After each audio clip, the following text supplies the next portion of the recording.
बेटे के मुकाबले काफ़ी पीछे है, जिसने ये सब खुद ही सीख लिया था। पिंक की आंखें चमक उठती हैं और वो उसकी बातों में आकर और मेहनत करने का वादा करता है। फिर वो कहता है कि उसने कहीं पढ़ा था कि एनर्जी के कलर्स उसके एट्रीब्यूट से जुड़े होते हैं। वो गौर करता है कि येलो का मतलब अर्थ और रेड का मतलब फायर होता है। तो क्या उसकी अपनी पावर फायर बेस्ड है? टीचर भी चिढ़कर अपना चेहरा मलता है और कहता है कि ये फायर बिल्कुल नहीं है, ये गहरा ब्लड रेड रंग है। वो उसे समझाता है कि इसका फायर से कोई लेना देना नहीं है, जिससे पिंक सोच में पड़ जाता है कि आखिर उसकी असली पावर है क्या। पिंक मजाक में कहता है कि सिर्फ इसलिए कि उसने बहुत सारा गोल्डन ब्लड पिया है इसका मतलब ये नहीं कि ये कोई ब्लड एट्रीब्यूट है, खासकर तब जब टेक्स्ट बुक्स में इसका कोई जिक्र तक नहीं है। टीचर भी मानता है कि उसे भी ये समझ नहीं आ रहा और वो सुझाव देता है कि शायद एकेडमी में कोई इसके बारे में जानता हो। वो दोनों आधा दिन ट्रेनिंग में बिताते हैं।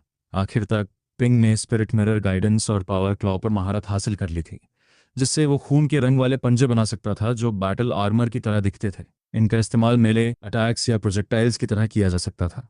हालांकि पिंक को ये टेक्निक थोड़ी डरावनी लग रही थी, पर वो उस पर ज़्यादा ध्यान नहीं देता। वो मून वैनिशिंग डॉग की एबिलिटीज़ का जिक्र भी नहीं करता, क्योंकि उनका ओरिजिन समझाना नामुमकिन होता। उसे पूरा भरोसा था कि एक बार जब वो आयरन टेल ईगल्स क्लॉ सीख लेगा तो अपनी बाकी शक्तियों का पता बाद में लगा ही लेगा। पेट में चूहे कूदते देख वो टीचर बी को अलविदा कहता है और अपनी क्लास में लौटता है, जहां उसे सवालों से घेर लिया जाता है। इस बकबक से परेशान होकर वो धमकी देता है कि अगर सब चुप नहीं हुए तो वो छत से कूद जाएगा। इसी बीच बाहर पसीने से तरबतर लिज़िमो उसे देख रहा है। जियो भी उसे बड़े गौर से देखता है। उसे यकीन हो चुका है कि पिंग अब तक बस playing the pig to eat the tiger वाली चाल चल रहा था। वो खुद से वादा करता है कि स्पिरिट मिरर कुछ भी नहीं है और वो 20 दिनों में उसे पकड़ लेगा और अपने दुश्मन को हरा देगा। वो गुस्से और एक्साइटमेंट के बीच सोचता है कि एक बार जब वो ताकतवर हो जाएगा तो पिंग के पास मुकाबले से मना करने का कोई बहाना नहीं होगा। उसे लगता है कि एक निष्पक्ष जीत ही सब कुछ ठीक कर देगी। स्कूल के बाद पिंग पूछताछ से बचने के लिए वहां से तेजी से निकल जाता है। उसे अभी भी एक काम निपटाना था। उसे प्राइमरी स्कूल में अपने छोटे भाइयों के लिए पिक्चर बुक्स ली थी, इसलिए वो अंधेरा होते ही बाहर निकल पड़ता है। जब वो घर के लिए निकलता है तब तक रात के 8 बज चुके थे। पहले वो इतनी देर तक बाहर रहने की हिम्मत नहीं करता था, लेकिन अब अपने स्पिरिट मिरर के साथ वो काफ़ी निडर महसूस कर रहा था। जैसे ही वो अपना बैकपैक कंधे पर डालता है, अचानक अपने माथे पर हाथ मारता है। उसे एहसास होता है कि अपनी नई कल्टीवेशन के साथ वो अपनी एनर्जी पैरों में डाल सकता है। उसे लगता है कि अब एक छोटी दीवार फांदना उसके लिए बच्चों का खेल होगा। वो अपनी हथेलियों पर थूक कर उन्हें रगड़ता है और एक दृढ़ मुस्कान के साथ तैयार होता है। अपने पैरों के चारों ओर एनर्जी घूमती देख उसे एक अजीब सा रोमांच महसूस होता है। ये सच में काम कर रहा था और वो ऊपर की ओर छलांग लगाने के लिए तैयार होता है। वो जमीन से किसी कैनन बॉल की तरह निकलता है और सीधा आंगन की दीवार के अंदर उतरता है। ये कामयाबी थी और उसे अपनी ये नई पावर काफी मजेदार लगती है। वो दबे पांव अपने कमरे की तरफ बढ़ने लगता है। तभी याओ यूजिन के खांसने की आवाज उसे रोक देती है और वो अपने प्यारे बेटे से पूछती है कि उसे क्या लगता है वो कहाँ जा रहा है। वो ऊपर देखता है तो उसकी माँ हमेशा की तरह दयालु लग रही थी, हालांकि उसकी आंखें लाल थीं, जिससे साफ था कि वो अभी रोई थी। जब वो अजीब ढंग से उनसे पूछता है कि क्या उन्होंने खाना खा लिया, तो यूजिंग आंसुओं के बीच हंस देती है और अपने समझदार बेटे को देखकर अपनी भावनाओं को रोक नहीं पाती। वो पूछती है कि क्या वो सच में ठीक हो गया है, और पिंग बेफिक्र होने का नाटक करते हुए हाँ कहता है और पूछता है कि क्या प्रिंसिपल ने उन्हें पहले ही बता दिया है। वो उसे प्यार से चपत लगाती है और उसे नटखट कहती है कि उसने उन्हें पहले क्यों नहीं बताया। अगर पुराने प्रिंसिपल का फ़ोन नहीं आता तो पता नहीं वो कब तक इस राज को छुपाए रखता। वो एक शरारती हंसी हंसता है और समझाता है कि उसे डर था कि कहीं ये कोई झूठी उम्मीद ना हो, पर अब सब कुछ ठीक होने वाला है। वो उनसे कहता है कि अब परिवार को इतनी जद्दोजहद नहीं करनी पड़ेगी। फिर वो बताता है कि वो एक कॉस्मेटिक शॉप के पास से गुजरा था और उनके लिए एक नई क्रीम लेकर आया है। जैसे वो अपने बैग से छोटी बोतल निकालता है, यूजिन का गला भर आता है। वो रोना चाहती थी, लेकिन उसके खातिर खुद को रोक लेती है। सच तो ये था कि उसका बेटा ज़रूरत से ज़्यादा समझदार था, भले ही वो पैसे खर्च करने के मामले में थोड़ा आड़ा तिरछा क्यों ना हो। जब माँ बेटा आंगन में बातें कर रहे थे, उसके पिता जंग वॉनली खामोशी से सिगरेट पी रहे थे और उस खुशनुमा माहौल को महसूस कर रहे थे जो पिंक के ठीक होने से आया था। अब वो एक नॉर्मल फैमिली की तरह जी सकते थे। हालांकि वैनली अचानक शमशान घाट क्रेमेटोरियम की तरफ एक हल्की चिंता भरी नजर डालता है और सावधानी से पिंक से पूछता है कि अब ठीक होने के बाद उसके आगे के क्या प्लान्स हैं। वो बड़ी संभल कर बात कर रहा था, जैसे किसी दुखती रग को छूने से डर रहा हो। पिंक तुरंत समझ जाता है कि उसके पिता उनके परिवार के क्रेमेटोरियम डायरेक्टर के वंशज होने वाले स्टेटस के बारे में सोच रहे हैं। इस समाज में उनके जैसे बैकग्राउंड वाले लोगों के लिए कॉलेज एंट्रेंस एग्जाम्स काफ़ी मुश्किल थे, क्योंकि कुछ पुरानी परंपराएं चली आ रही थीं। वहाँ एक अनलिखा नियम था कि एक बार जब आप ये जॉब ले लेते तो आपको 3 पीढ़ियों तक सेवा करनी पड़ती थी, क्योंकि बहुत कम लोग अपनी मर्जी से इस रूह को थका देने वाले पेशे को चुनते थे। इस काम में हमेशा स्पिरिचुअल पोल्यूशन का खतरा रहता था, जिससे लोग इस काम से प्यार और नफरत दोनों करते थे। पक्की कमाई के लिए प्यार और पाबंदियों के लिए नफरत, यह आने वाली पीढ़ियों पर एक गहरा साया डालता था। अपनी खुशी में वैनली पल भर के लिए भूल गया था कि उसके बेटे का भविष्य इस कड़वे सच से बंधा है। जब हर कोई एक सुनहरे भविष्य के सपने देख रहा था, उन्होंने अनजाने में अपनी सामाजिक स्थिति को नजरअंदाज कर दिया था, जब तक कि पिंग ने अपने पिता से साफ साफ नहीं पूछ लिया कि उनका मतलब क्या है। वैनले हिचकिचाते हुए सुझाव देता है कि वो अपना काम जारी रख सकता है और अपनी जान पहचान का इस्तेमाल करके पिंग को किसी एकेडमी में डलवा सकता है, अगर जरूरत पड़ी तो एंट्रेंस एग्जाम्स के बिना भी। अपने पिता को परेशान नहीं देख पाने के कारण पिंग एक चौड़ी मुस्कान देता है और कहता है कि उसे किसी भी बात से कोई फर्क नहीं पड़ता। हालांकि याओ यूजिन को एक अपराध बोध महसूस होता है। उसे लगता है कि यह नाइंसाफी है कि आखिरकार ठीक होने के बाद भी उसका बेटा नॉर्मल तरीके से स्कूल नहीं जा सकता। वो अपनी किस्मत को कोसती है कि उनकी वजह से पिंग पीछे रह रहा है। वो सुझाव देती है कि उन्हें पुराने प्रिंसिपल से सलाह लेनी चाहिए, और वैनली की आंखें चमक उठती हैं, क्योंकि ये एक बेहतरीन आइडिया था। वो तुरंत फोन की तरफ दौड़ता है। हालांकि जैसे ही वो हालात समझाता है, पुराना प्रिंसिपल उसे फोन पर ही डांटने लगता है और वॉनली को उसकी छोटी सोच के लिए नालायक कहता है। प्रिंसिपल चिल्लाता है कि उसे सालों पहले ही वॉनली को पीट पीट कर सीधा कर देना चाहिए था, और कहता है कि बाप का दिशाहीन होना एक बात है, लेकिन पिंग को बर्बाद करना दूसरी। वो उसे चेतावनी देता है कि वो पिंग को नीचे खींचने के बारे में सोचे भी ना, और उसे याद दिलाता है कि क्रेमेटोरियम में काम करना भी 13 शहरों के लिए एक जरूरी सेवा है। वो उन अनलिखे नियमों को महज बकवास करार देता है, जिसे कोई भी खुलेआम लागू करने की हिम्मत नहीं करता, और वानली से कहता है कि उसे ऐसी फालतू बातों की फिक्र करने की जरूरत नहीं है। प्रिंसिपल जोर देकर कहता है कि उसके पास लड़के के लिए अपने प्लान्स हैं। फिर वानली को बदमाश कहकर यूजिन से बात कराने को कहता है। अपने पति की फोन पर क्लास लगते देख यूजिन घबराते हुए रिसीवर थामती है। उसका सिर डांट सुनने के इंतजार में झुका हुआ है। वो दबी आवाज में पूछती है कि क्या उसके टीचर ठीक हैं, और वो बिल्कुल वैसी ही लग रही थी जैसे कोई प्राइमरी स्कूल की स्टूडेंट गलती करते पकड़ी गई हो। पिंग यह नज़ारा देख अपनी हंसी नहीं रोक पाता। इधर प्रिंसिपल का लहजा काफी नरम हो जाता है और वो मजाक में कहता है कि वो भी चिढ़कर मरा नहीं है। वो उसे पिंग के भविष्य की चिंता न करने को कहता है और समझाता है कि उसने उसके सीनियर फेलो स्टूडेंट के जरिए पहले ही कुछ इंतजाम कर लिया है। प्लान यह था कि लड़का फ्रंट लाइंस पर आर्मी ज्वाइन करेगा और आखिर में एकेडमी के लिए मिलिट्री रिकमेंडेशन हासिल करेगा, जो कि एक मजबूत और इज्जतदार रास्ता था। वो वादा करता है कि जब तक वो जिंदा है, पिंग का भविष्य बर्बाद नहीं होगा, और वो उसकी सीनियर सिस्टर से बात करके सब कुछ फाइनलाइज कर देगा। यूजिन की आंखों में आंसू आ जाते हैं, लेकिन प्रिंसिपल उसे डांटते हुए कहता है कि वो रोना बंद करे, क्योंकि उसे बुढ़ापे में भावुक लोग पसंद नहीं है। वो वैसा ही करती है और अपने आंसू रोक लेती है। उनकी लंबी बातचीत चलती है जब तक सब कुछ तय नहीं हो जाता। जैसे ही फोन कटता है, पूरा परिवार मुस्कुरा उठता है और यूजिन प्यार से पिंग का सिर सहलाते हुए उसे याद दिलाती है कि इंसान को हमेशा साफ ज़मीर के साथ जीना चाहिए। वो उससे कहती है कि उसकी यह ज़िंदगी नानचिंग के लोगों का तोहफा है, और चाहे जो हो जाए उसे हमेशा यह एहसान याद रखना चाहिए। पिंग सहमति में मजबूती से सिर हिलाता है। ये देख कर के लड़का अब पूरी तरह ठीक है। वो तीनों एक शानदार जश्न वाली दावत के लिए बैठते हैं। वानली उसे थोड़ी वाइन भी चखने देता है और वो रात 10 बजे तक सोने नहीं जाते। आज से वो घर वाकई में फिर से जिंदा महसूस होने लगा था। पिंग बिस्तर पर लेटा हुआ थोड़ा हल्का महसूस कर रहा था, और हालांकि उसने उस दिन कोई मॉन्स्टर मीट नहीं खाया था, पर अजीब बात थी कि उसे अपनी वो पुरानी भूख महसूस नहीं हो रही थी। उसे लगा कि उसने हाल ही में इतना कुछ खा लिया है कि एक वक्त का खाना ना खाने से कोई फर्क नहीं पड़ता। बिल्कुल वैसे ही जैसे एक स्टेबल सोसाइटी में रहने वाले लोग बिना किसी परेशानी के एक वक्त का खाना छोड़ सकते हैं। हालांकि एक नई चिंता उसके दिमाग में थी। उसे अपनी कल्टीवेशन जारी रखने के लिए आखिर में एक गुप्त ठिकाने की जरूरत पड़ेगी। उसे एहसास हुआ कि उसे घर पे काम करते हुए चुपचाप कुछ मॉन्स्टर रिमेन्स को ठिकाने लगाने का तरीका ढूंढना होगा, वरना वो अपनी भूख कभी नहीं मिटा पाएगा। इन्हीं उलझे हुए ख्यालों के साथ उसकी आंख लग जाती है और अपने सपनों में वो खुद को फिर से 1000 बुद्धा माउंटेन टेम्पल में पाता है। वहां लाइब्रेरी को छोड़कर सब कुछ ढह चुका था, जो अभी भी शान से खड़ी थी। जैसे ही वो उस सपने घूमता है, उसे ये सब कितना असली लग रहा है देखकर हैरानी होती है। ऐसा लग रहा था कि सपना अपने आप विकसित हो रहा है। शायद ये वही बात थी कि जो दिन में सोचो वही रात में दिखे, इसलिए उसने थोड़ा और एक्सप्लोर करने का फैसला किया। वो उन अजीब कहानियों स्ट्रेंज टेल्स को पूरा पढ़ना चाहता था जिन्हें उसने शुरू किया था, इससे पहले कि वो बूढ़ा मंक उसे वहां से खींच ले जाता। एक अधूरा अफसोस जिसे वो यहीं सुलझाना चाहता था। वो वापस उसी जगह पहुंचा, लेकिन जैसे उसने किताब खोली, हवा में फिर से वही अजीब सी आवाज गूंजी। उसके चेहरे पर एक हल्की मुस्कान आ गई। उसे लग रहा था कि यह सपना कितना रियलिस्टिक है, यहाँ तक कि पिछली बार वाली वो अजीब आवाजें भी दोबारा सुनाई दे रही थीं। पिछली बार उसे एक गुफा और एक बेहद खूबसूरत औरत मिली थी, और उसे उम्मीद नहीं थी कि यह सपना उन बारीकियों को भी दोबारा दोहराएगा। थोड़ा मुस्कुराते हुए उसने किताब नीचे रखी और उसी जाने पहचाने रास्ते से गुफा के अंदर गया, जब तक कि वो वापस नीचे वाले चेंबर में नहीं पहुंच गया। वहां वही क्रिस्टल कॉफिन रखा था, बिल्कुल वैसा ही जैसा उसने थाउजेंड बुद्धा माउंटेन में देखा था, और वो औरत अभी भी उसके अंदर थी। लेकिन इस बार उसके माथे पर लगा वो सील गायब था, और क्रिस्टल के अंदर लाल रंग के ब्राइडल गाउन में लिपटी एक बेहद हसीन औरत खामोशी से लेटी हुई थी। एक पल के लिए उसे लगा कि उस औरत के होंठ थिरके हैं, जिससे वो थोड़ा चौंक गया, पर फिर उसे याद आया कि आखिर वो है कहाँ। उसने खुद को समझाया कि वो अपने ही सपने में नहीं डरेगा।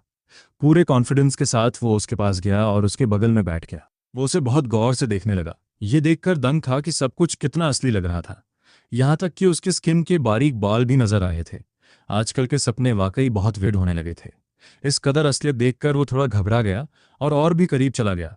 कुदरत के इस अजूबे को देखकर वो हैरान था। वो सोच रहा है कि कोई औरत इतनी खूबसूरत कैसे हो सकती है। उसका हर फीचर बिल्कुल परफेक्ट था, जिसे देखकर सांसें थम जाएं। लेकिन जैसे ही उसने और करीब से देखने की कोशिश की, उसकी आंखों के सामने अचानक अंधेरा छा गया। जब उसकी आंख खुली तो उसे जोरों की भूख लगी थी। वो खाली नजरों से छत को घूरने लगा और सोचता है कि आखिर उसका सपना इतनी जल्दी क्यों खत्म हो गया। घड़ी की तरफ देखा तो सुबह के 7 बजे बज रहे थे। उसने अपनी किस्मत को कोसा। वो देखना चाहता था कि उस सपने में आगे क्या होता है। अपना पेट मलते हुए उसने महसूस किया कि फर्नेस पहले ही जलाया जा चुका है। यह एहसास होते ही कि वैनली जाग चुका है और काम शुरू कर दिया है, वो जल्दी से तैयार होकर हेल्प करने के लिए इंसिनरेशन रूम की तरफ भागा। उसने अपने पिता से कहा कि वो थोड़ा ब्रेक लें और काम उसे संभाल दें। दरअसल उसका एक प्लान था। वो चुपके से कुछ मीट बचाकर रखना चाहता था ताकि बाद में पका सके। बस उसे ये नहीं पता था कि आज वो किस तरह के मॉन्स्टर को प्रोसेस कर रहे हैं। वानले ने अपने समझदार बेटे को देखा और उसे गर्व महसूस हुआ कि उसका बेटा कितना बड़ा हो गया है। उसने खुद को ज्यादा थकाया नहीं। उसने पिंग से कहा कि क्योंकि उसे सारा प्रोसेस पता है, इसलिए वो बाहर जाकर नाश्ता ले आता है। उसने पिंग को प्रोफेशनल डिबोनिंग नाइफ थमाई और जाते जाते पूछा कि क्या उसे अभी भी एसेंस ब्लड पीने की ज़रूरत है। पिंग ने उसे यकीन दिलाया कि अब उसे उसकी ज़रूरत नहीं है। उसने मशवरा दिया कि उन्हें ब्लड इकट्ठा कर लेना चाहिए, क्योंकि एक पूरी बॉटल की अच्छी कीमत मिल सकती है। वानली हंसते हुए मान गया कि यह एक अच्छा आइडिया है और फिर बाहर चला गया। अब पिंग अकेला था। उसने अपना ध्यान सामने रखी हुई कारकेस पर लगाया। एक बार गौर से देखने के बाद उसे थोड़ी निराशा हुई। ये एक और आयरन टेल्ड ईगल था। आजकल ये चीज़ें काफ़ी आम हो गई थीं। पेट में भूख की आग जल रही थी, इसलिए उसे जल्दी हाथ चलाने थे। उसने सबसे पहले एसेंस ब्लड निकालना शुरू किया, ये पक्का करते हुए कि कोई उसे देख न रहा हो। उसने फुर्ती से उसकी स्किन उतारी और उसे टुकड़ों में काट दिया। घर पर उसके पेरेंट्स थे, इसलिए उसने अपने ग्लव्स पहने रखे। उसने मीट का सबसे टेंडर हिस्सा निकाला और उसे ऑयल में लपेट दिया। जैसे ही उसने मीट छुपाया, उसे उस रात वाले रिफ्ट की याद आई। वो सोचने लगा कि कितना अच्छा होता अगर उसके पास खुद का एक टाइम रिफ्ट होता। अगर ऐसा होता तो उसे यूं छुप छुप कर मीट नहीं छुपाना पड़ता, और उसके पास खाना पकाने के लिए एक प्राइवेट जगह भी होती। थाउजेंड बुद्धा माउंटेन की उस जगह के बारे में सोचकर उसे थोड़ी जलन होने लगी। लेकिन तभी उसकी आंखों के सामने फिर से अंधेरा छा गया।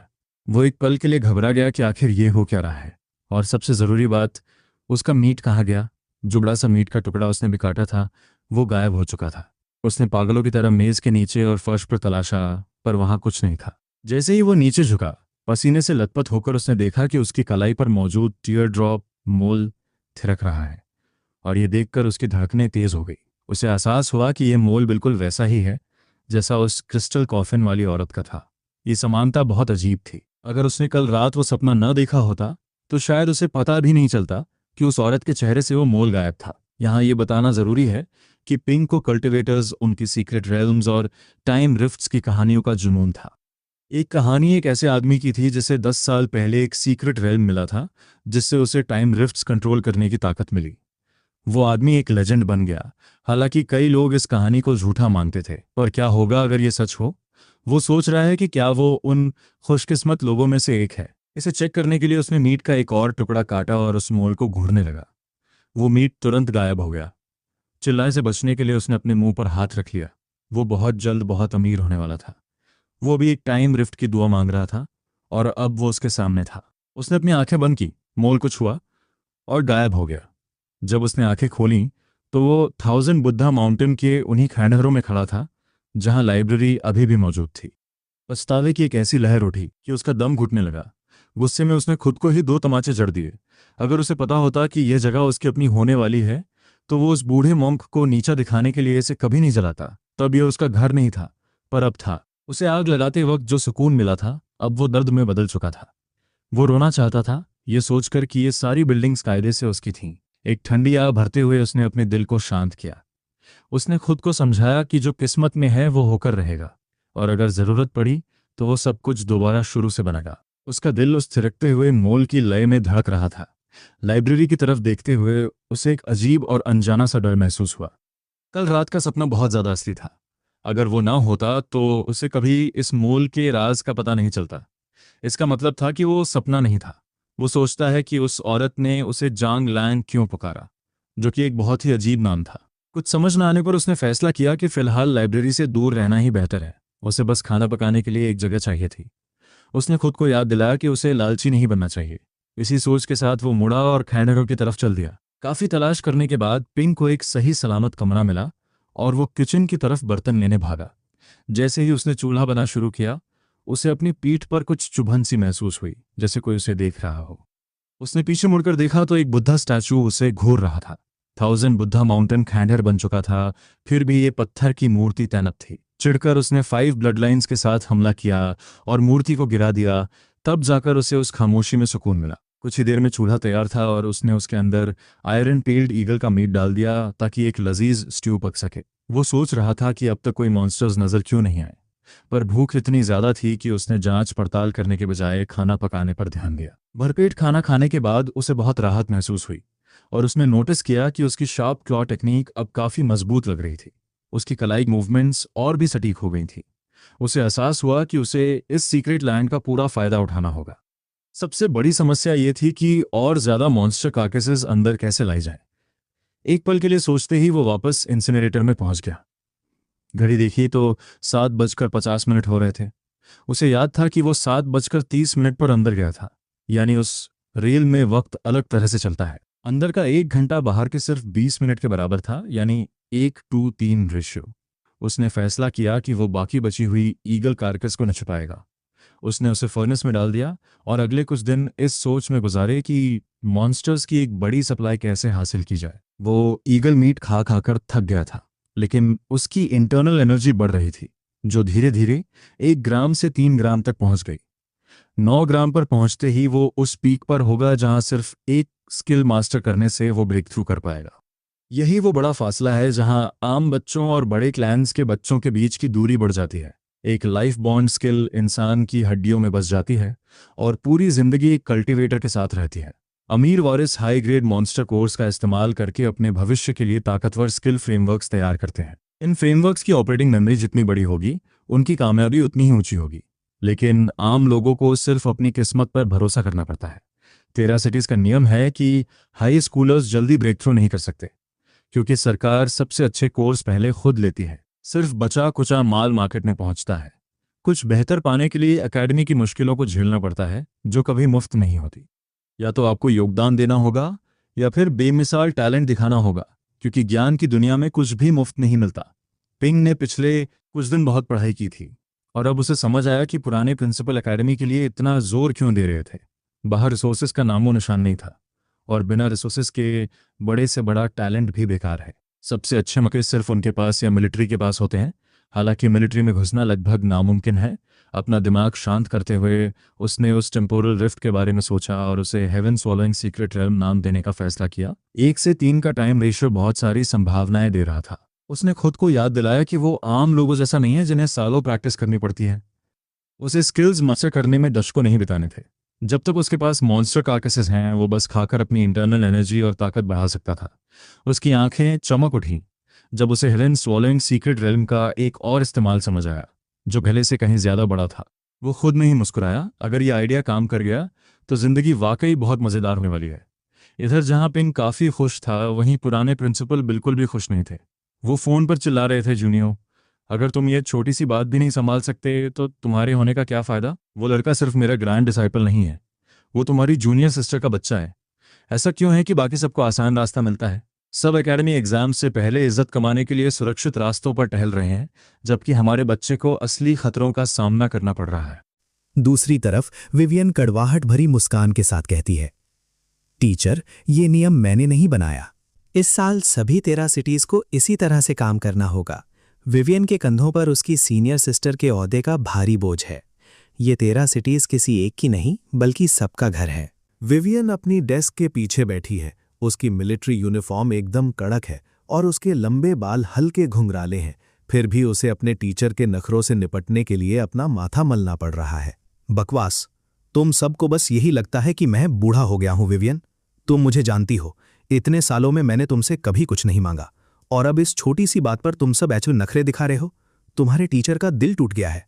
प्रिंसिपल आहें भरते हैं और विवियन को समझ नहीं आता कि वो हंसे या रोए। वो कहती है, टीचर, फिर से वही बात, मेरा अपना सिर दर्द करने लगा है। पुराने एहसानों के दम पर लड़की से काम करवाना मुश्किल है, लेकिन दिल के तार तो अभी भी जुड़े हैं। उसे याद आता है कि कैसे उस वक्त टीचर ने अपना सेल्फ रिस्पेक्ट दांव पर लगाकर जूते पॉलिश किए थे ताकि विवियन के लिए एक डीमन कोर खरीद सकें। वो ये बात कभी नहीं भूली। उसकी टीचर ने कभी अपने लिए कुछ नहीं मांगा, वो सिर्फ अपने स्टूडेंट्स के लिए सिर झुकाते हैं। विवियन उस एहसान और उस बोझ से कैसे बच सकती थी? वो दांत पीसते हुए जैसे कोई जिंदगी और मौत का फैसला लेती है। विवियन कहती है, टीचर, असल में एक और रास्ता है, मैं इसे मैनेज कर सकती हूँ। वो आखिरकार मुस्कुराते हैं। बताओ बताओ मेरी अच्छी स्टूडेंट। विवियन उस फाइल पर अपनी उंगलियां घुमाती है जो अभी अभी आई है। उसका हर शब्द भारी है। क्या आपने स्पार्क ट्रायल्स के बारे में सुना है? प्रिंसिपल तो जैसे अपनी जगह से उछल ही पड़ते हैं। Spark trials? विवियन, मैंने तुम्हें बेकार में ही बिगाड़ दिया है। ये क्या बकवास कर रही हो? क्या केन इसमें हिस्सा ले सकता है? उससे अच्छा तो वो डीमन बीस्ट का शिकार करने चला जाए। विवियन उदास होकर मुस्कुराती है। स्पार्क ट्रायल्स किसी तलवार की तरह क्रूर हैं। हर बड़ी पावर की जीनियसेस वहां एक दूसरे का कत्ल करते हैं। जो जिंदा बचते हैं वही स्पार्क्स बनते हैं। केन तो वहां चारे के बराबर भी नहीं होगा। वो कहती है, टीचर, आप गलत समझ रहे हैं। जब तक वो 13 सिटीज के टॉप 16 में जगह बना लेता है और रिजर्व स्पार्क क्वालिफिकेशन हासिल कर लेता है, वो एकेडमी एग्जाम में बैठ सकता है। एक बार सीट हाथ में आ गई तो मैं उसे फौरन एलिमिनेट करने का इंतजाम कर दूंगी। वो अपना एग्जाम देगा और बाकी लोग लड़ते रहेंगे। ये मेरे पास सबसे अच्छा प्लान है, असली जंग के मैदान में सीधे कूदने के मुकाबले। ये रास्ता कहीं ज्यादा सेफ है। विवियन पूछती है, क्या ये बहुत मुश्किल काम है? वो हंसना भी चाहती है और कोसना भी, लेकिन अपने मेंटोर को देखकर सिर्फ सिर हिला पाती है। प्रिंसिपल मुस्कुराते हैं। कोई दिक्कत नहीं है, ये रास्ता सही चुना है। मुझे लगता है ये काम कर जाएगा। विवियन कहती है, ठीक है टीचर, जब ये तय हो गया है तो केन को आने दीजिए। सिलेक्शन 3rd डोमेन में है। वक्त कम है, इसलिए मैं एक ऑफिशियल लेटर जारी करूंगी। आप लड़के को यहां ले आइए। वो अपनी भौहें सिकोड़ते हैं। 3rd domain? वहां तो 10 स्टार रिफ्ट्स खुल चुके हैं। वो तो फ्रंट लाइन है। विवियन सिर हिलाती है। बड़े अफसरों का कहना है कि एक स्पार्क में सब कुछ जला देने की ताकत होनी चाहिए, इसलिए फ्रंट लाइन ही सबसे सही जगह है। वो विवियन को गौर से देखते हैं। विवियन, तुम्हारे टीचर के पास और कोई हुनर नहीं है, मैं सिर्फ तुम जैसे स्टूडेंट्स के भरोसे हूं। विवियन मजबूती से सिर हिलाती है। चिंता मत कीजिए टीचर, मैं सब संभाल लूंगी। इस लड़के को कोई परेशानी नहीं होगी। इधर मैं अपने नोट्स में डूबा हुआ हूं, उस कल्टीवेशन नॉलेज को पाने की पूरी कोशिश कर रहा हूं जो मैंने मिस कर दी थी। तभी मिस्टर बाय आते हैं। केन, जरा 1 सेकंड के लिए बाहर आओ। पूरी क्लास मुड़कर देखने लगती है। बॉटल, क्या तुम फिर से किसी मुसीबत में पड़ गए?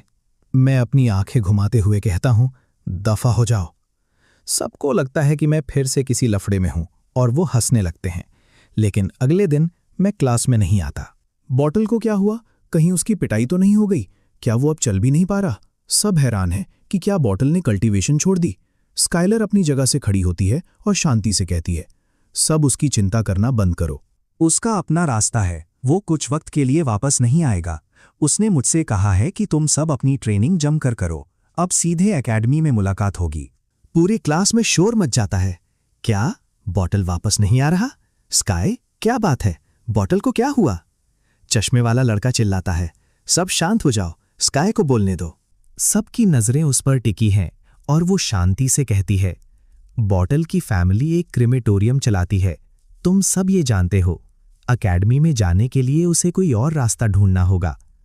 पूरा कमरा खामोश हो जाता है। तो स्काई, क्या इसका मतलब यह है कि अब हम बॉटल के साथ बाहर नहीं घूम पाएंगे? स्काइलर उसे एक नज़र देखती है। क्या मैंने नहीं कहा अकेडमी में मिलते हैं? तुम सबको मेहनत करनी होगी। काइन वहां अपनी जान लड़ा रहा है, तो हम भी पीछे नहीं रह सकते। काइन ने कहा है कि वो पक्का अकेडमी पहुंच जाएगा। वो तुम्हारा इंतजार कर रहा है, इसलिए इस रेस से बाहर मत होना। मार्व अपनी जुबान चटकाता है। वो फिसड्डी बच्चा अब हमें ताने मारने की हिम्मत कर रहा है। सही है, बॉटल आजकल कुछ ज्यादा ही हवा में उड़ रहा है। अभी तो खला होना सीखा है और हमें नीचा दिखा रहा है। बस इंतजार करो, वो जिस भी एकेडमी में जाएगा हम भी वहीं टेस्ट देंगे। मुझ में लीडर वाली एक अलग ही करिश्मा है। मैं किसी के भी साथ घुल मिल जाता हूँ। लड़ाई हो या बहस, मैं सब सुलझा देता हूँ, इसीलिए वो मुझे झेल लेते हैं। मैं अपना बैग कंधे पर डालता हूँ और प्रिंसिपल के पीछे चल देता हूँ। अपने पेरेंट्स को अलविदा कहता हूँ। लिंडा की आंखों में आंसू है। टीचर, सच में कोई खतरा तो नहीं होगा ना? प्रिंसिपल मार्कस को एक लात मारते हैं और उनकी आवाज सख्त हो जाती है। खतरा? तुम लोग हमेशा खतरे के बारे में ही क्यों सोचते हो? इस दुनिया में कौन सी जगह सेफ है? केन को अपना रास्ता खुद बनाना है, उसे पीछे मत खींचो। लिंडा की हिम्मत नहीं होती कि वो एक और शब्द बोले। सिर्फ मार्कस बुदबुदाते हैं। टीचर, आपने ऐसा क्यों कहा और मुझे लात क्यों मारी? प्रिंसिपल उन्हें फिर से लात मारते हैं। तुम्हारी बीवी है, अगर तुम्हें नहीं मारूंगा तो किसे मारूंगा? मेरी हंसी छूटने ही वाली होती है कि वो मुझे घूरते हैं। वो दबी आवाज में चेतावनी देते हैं, बच्चे, बाहर जाकर किसी मुसीबत में मत पड़ना। वो साउथ सिटी नहीं है। यहां तुम छोटे मोटे गुंडे हो सकते हो, लेकिन वहां हमेशा कोई ना कोई तुमसे ज्यादा ताकतवर होगा, आसमान से भी ऊंचा। आसमान। अपनी प्रोफाइल लो रखना। लिंडा भी मुझसे चिपकी हुई है और वही बातें दोहरा रही है। प्रिंसिपल मुस्कुराते हैं। Low profile? बिना कल्टीवेशन के ही इसने साउथ सिटी में अपना नाम बना लिया। क्या ये अब सच में शांत रह पाएगा? तभी आसमान में एक चीख गूंजती है और एक 30 फीट लंबा बर्ड नीचे उतरता है। उसकी चोंच तलवार जैसी है और उसके पंखों की हवा से जैसे तूफान आ गया हो। नमस्ते, मुझे डायरेक्टर चेन ने स्पार्क ट्रायल्स के कंटेस्टेंट्स को लेने भेजा है। केन कौन है? वो मेरी तरफ देखता है। प्रिंसिपल मुस्कुराते हैं। शाबाश मेरे शेर, अब बड़े हो गए हो तुम, विवियन के साथ हो। वो आदमी अपना सिर खुजलाता है। प्रिंसिपल, मैं कुछ साल पहले ग्रेजुएट हुआ था, लेकिन मेरे पास कोई रिसोर्सेज नहीं थे। डायरेक्टर चेन को मुझ पर भरोसा था, इसलिए उन्होंने मुझे ये ब्लैक विंग्ड हॉक चलाने का मौका दिया। प्रिंसिपल उसके कंधे को थपथपाते हैं। अच्छा काम करो, मुझे याद है ये तुम्हारा मेजर था, तो इसका सही इस्तेमाल हो रहा है। वो आदमी भावुक होकर चमकता है। प्रिंसिपल, मैं आपको निराश नहीं करूंगा, वादा करता हूं। मैं दंग रह जाता हूं। इसी पल मुझे एहसास होता है कि प्रिंसिपल कितने महान हैं। उनके स्टूडेंट्स पूरी दुनिया में फैले हैं। ये सिर्फ कहने की बात नहीं है। मार्कस मुझसे कहते हैं, अच्छे से सीखो टीचर, कुछ अलग ही चीज है, अब से उन्हें कम परेशान करना। मैं गंभीरता से सिर हिलाता हूं। मैं पूरी कोशिश करूंगा। उनका गुस्से वाला चेहरा देखकर मैं फौरन अपनी बात बदलता हूं। मैं वादा करता हूं। प्रिंसिपल मुझ पर चिल्लाते हैं, देर मत करो, अपने भाई के पीछे जाओ। मन ही मन मैं थम्स अप करता हूं। इस तरह मुझे एक सीनियर ब्रदर मिल गया, और वो भी काफी तगड़ा, और ऊपर से मेरे प्रिंसिपल दादाजी तो हैं ही। मैं अपने पेरेंट्स को अलविदा कहता हूं और दौड़कर जाता हूं। नमस्ते भाई, मैं केन हूं, निकनेम बॉटल। वो मुस्कुराते हैं। हम सब एक ही परिवार हैं, औपचारिकता की जरूरत नहीं है। मैं प्रिंसिपल से कहता हूं, तो मैं चलता हूं। वो खामोशी से सिर हिलाते हैं। जैसे ही मैं ब्लैक विंग्ड हॉक पर चढ़ने वाला होता हूं, वो अचानक आवाज देते हैं, रुको। वो पास आते हैं और अपने कोट से एक बीस्ट हाइड नोटबुक निकालते हैं। वो कुछ देर उसे पलटते हैं, अपनी उंगली गीली करते हैं, एक पन्ना फाड़ते हैं और बड़ी गंभीरता से मुझे थमा देते हैं, इसे संभाल कर रखना। वहां अगर किसी ऐसी मुसीबत में फंस जाओ जिसे तुम हैंडल ना कर सको, तो इन लोगों को कॉल करना। मार्कस की आंखें फटी की फटी रह जाती हैं। टीचर, आप? प्रिंसिपल तेजी से डांटते हैं, चुप रहो, क्या ये तुम्हारे बोलने की जगह है? मार्कस को यकीन नहीं होता। लिंडा उसे पीछे खींचती है। वो जानता है कि उस लिस्ट का क्या मतलब है। उसकी अपनी कुछ उम्मीदें भी हैं, लेकिन वो जानता है कि अभी बोलना ठीक नहीं। मैं वो कागज लेता हूं, उस पर नजर डालता हूं और उसे याद कर लेता हूँ। ब्लैक विंग्ड हॉक उड़ान भरता है, बहुत ही शांत और स्मूथ। मैं अपने पास बैठे आदमी को देखता हूँ। भाई, आपकी ये ची शील्ड बहुत कमाल की है। आपने ये कैसे किया? क्या आप मुझे सिखा सकते हैं? और हाँ, मैं आपको क्या बुलाऊं? भाई। वो मुस्कुराता है। मैं नेथन हूं, डायरेक्टर चैन का रिजर्व पायलट। इसे ची शील्ड कहते हैं। एक बार तुम एकेडमी में चले जाओगे तो ये सब बेसिक चीजें हैं, लेकिन इसे प्रैक्टिस करने के लायक बनने के लिए तुम्हें फ्यूजन रेल्म तक पहुंचना होगा। इसलिए अभी इसके बारे में मत सोचो। मैं हैरानी से आवाज निकालता हूं। सच में दुनिया देखने के लिए बाहर निकलना ही पड़ता है। मैं पूछता हूं, भाई आप इतने ताकतवर हो और फिर भी सिर्फ एक रिजर्व पायलट? नेथन हंसते हैं, जैसे वो अपने पुराने रूप को देख रहे हों। बिल्कुल, सिर्फ रिजर्व। क्या तुम्हें पता है डायरेक्टर चैन का फुल टाइम पायलट किस पर सवारी करता है? मेरी आंखें फैल जाती हैं। क्या? वो आह भरते हैं। एक ट्विन विंग पाइथन। कहा जाता है कि वो एक किंग टियर का वंशज है। मैं इतना हैरान हूं कि मेरा मुंह खुला का खुला रह जाता है। किंग टियर, और वो भी एक सवारी के तौर पर। मेरे भगवान, कल्टीवेशन के बारे में कुछ ना जानते हुए भी मुझे पता है कि इसका मतलब क्या है। डीमन बीस्ट्स को मारा जा सकता है या पालतू बनाया जा सकता है, लेकिन उन्हें पालतू बनाना बेहद मुश्किल है। आमतौर पर उन्हें बचपन से पालना पड़ता है और उसके लिए सीक्रेट मेथड्स चाहिए होते हैं। इसीलिए ऐसी सवारियां हैं जो आसमान में उड़ती हैं और जमीन पर अलग अलग रूपों में घूमती हैं, लेकिन वो गोल्डन ईगल क्लास की होती हैं। आयरन टेल्ड हॉक जैसी चीज तो क्वालिफाई भी नहीं करती।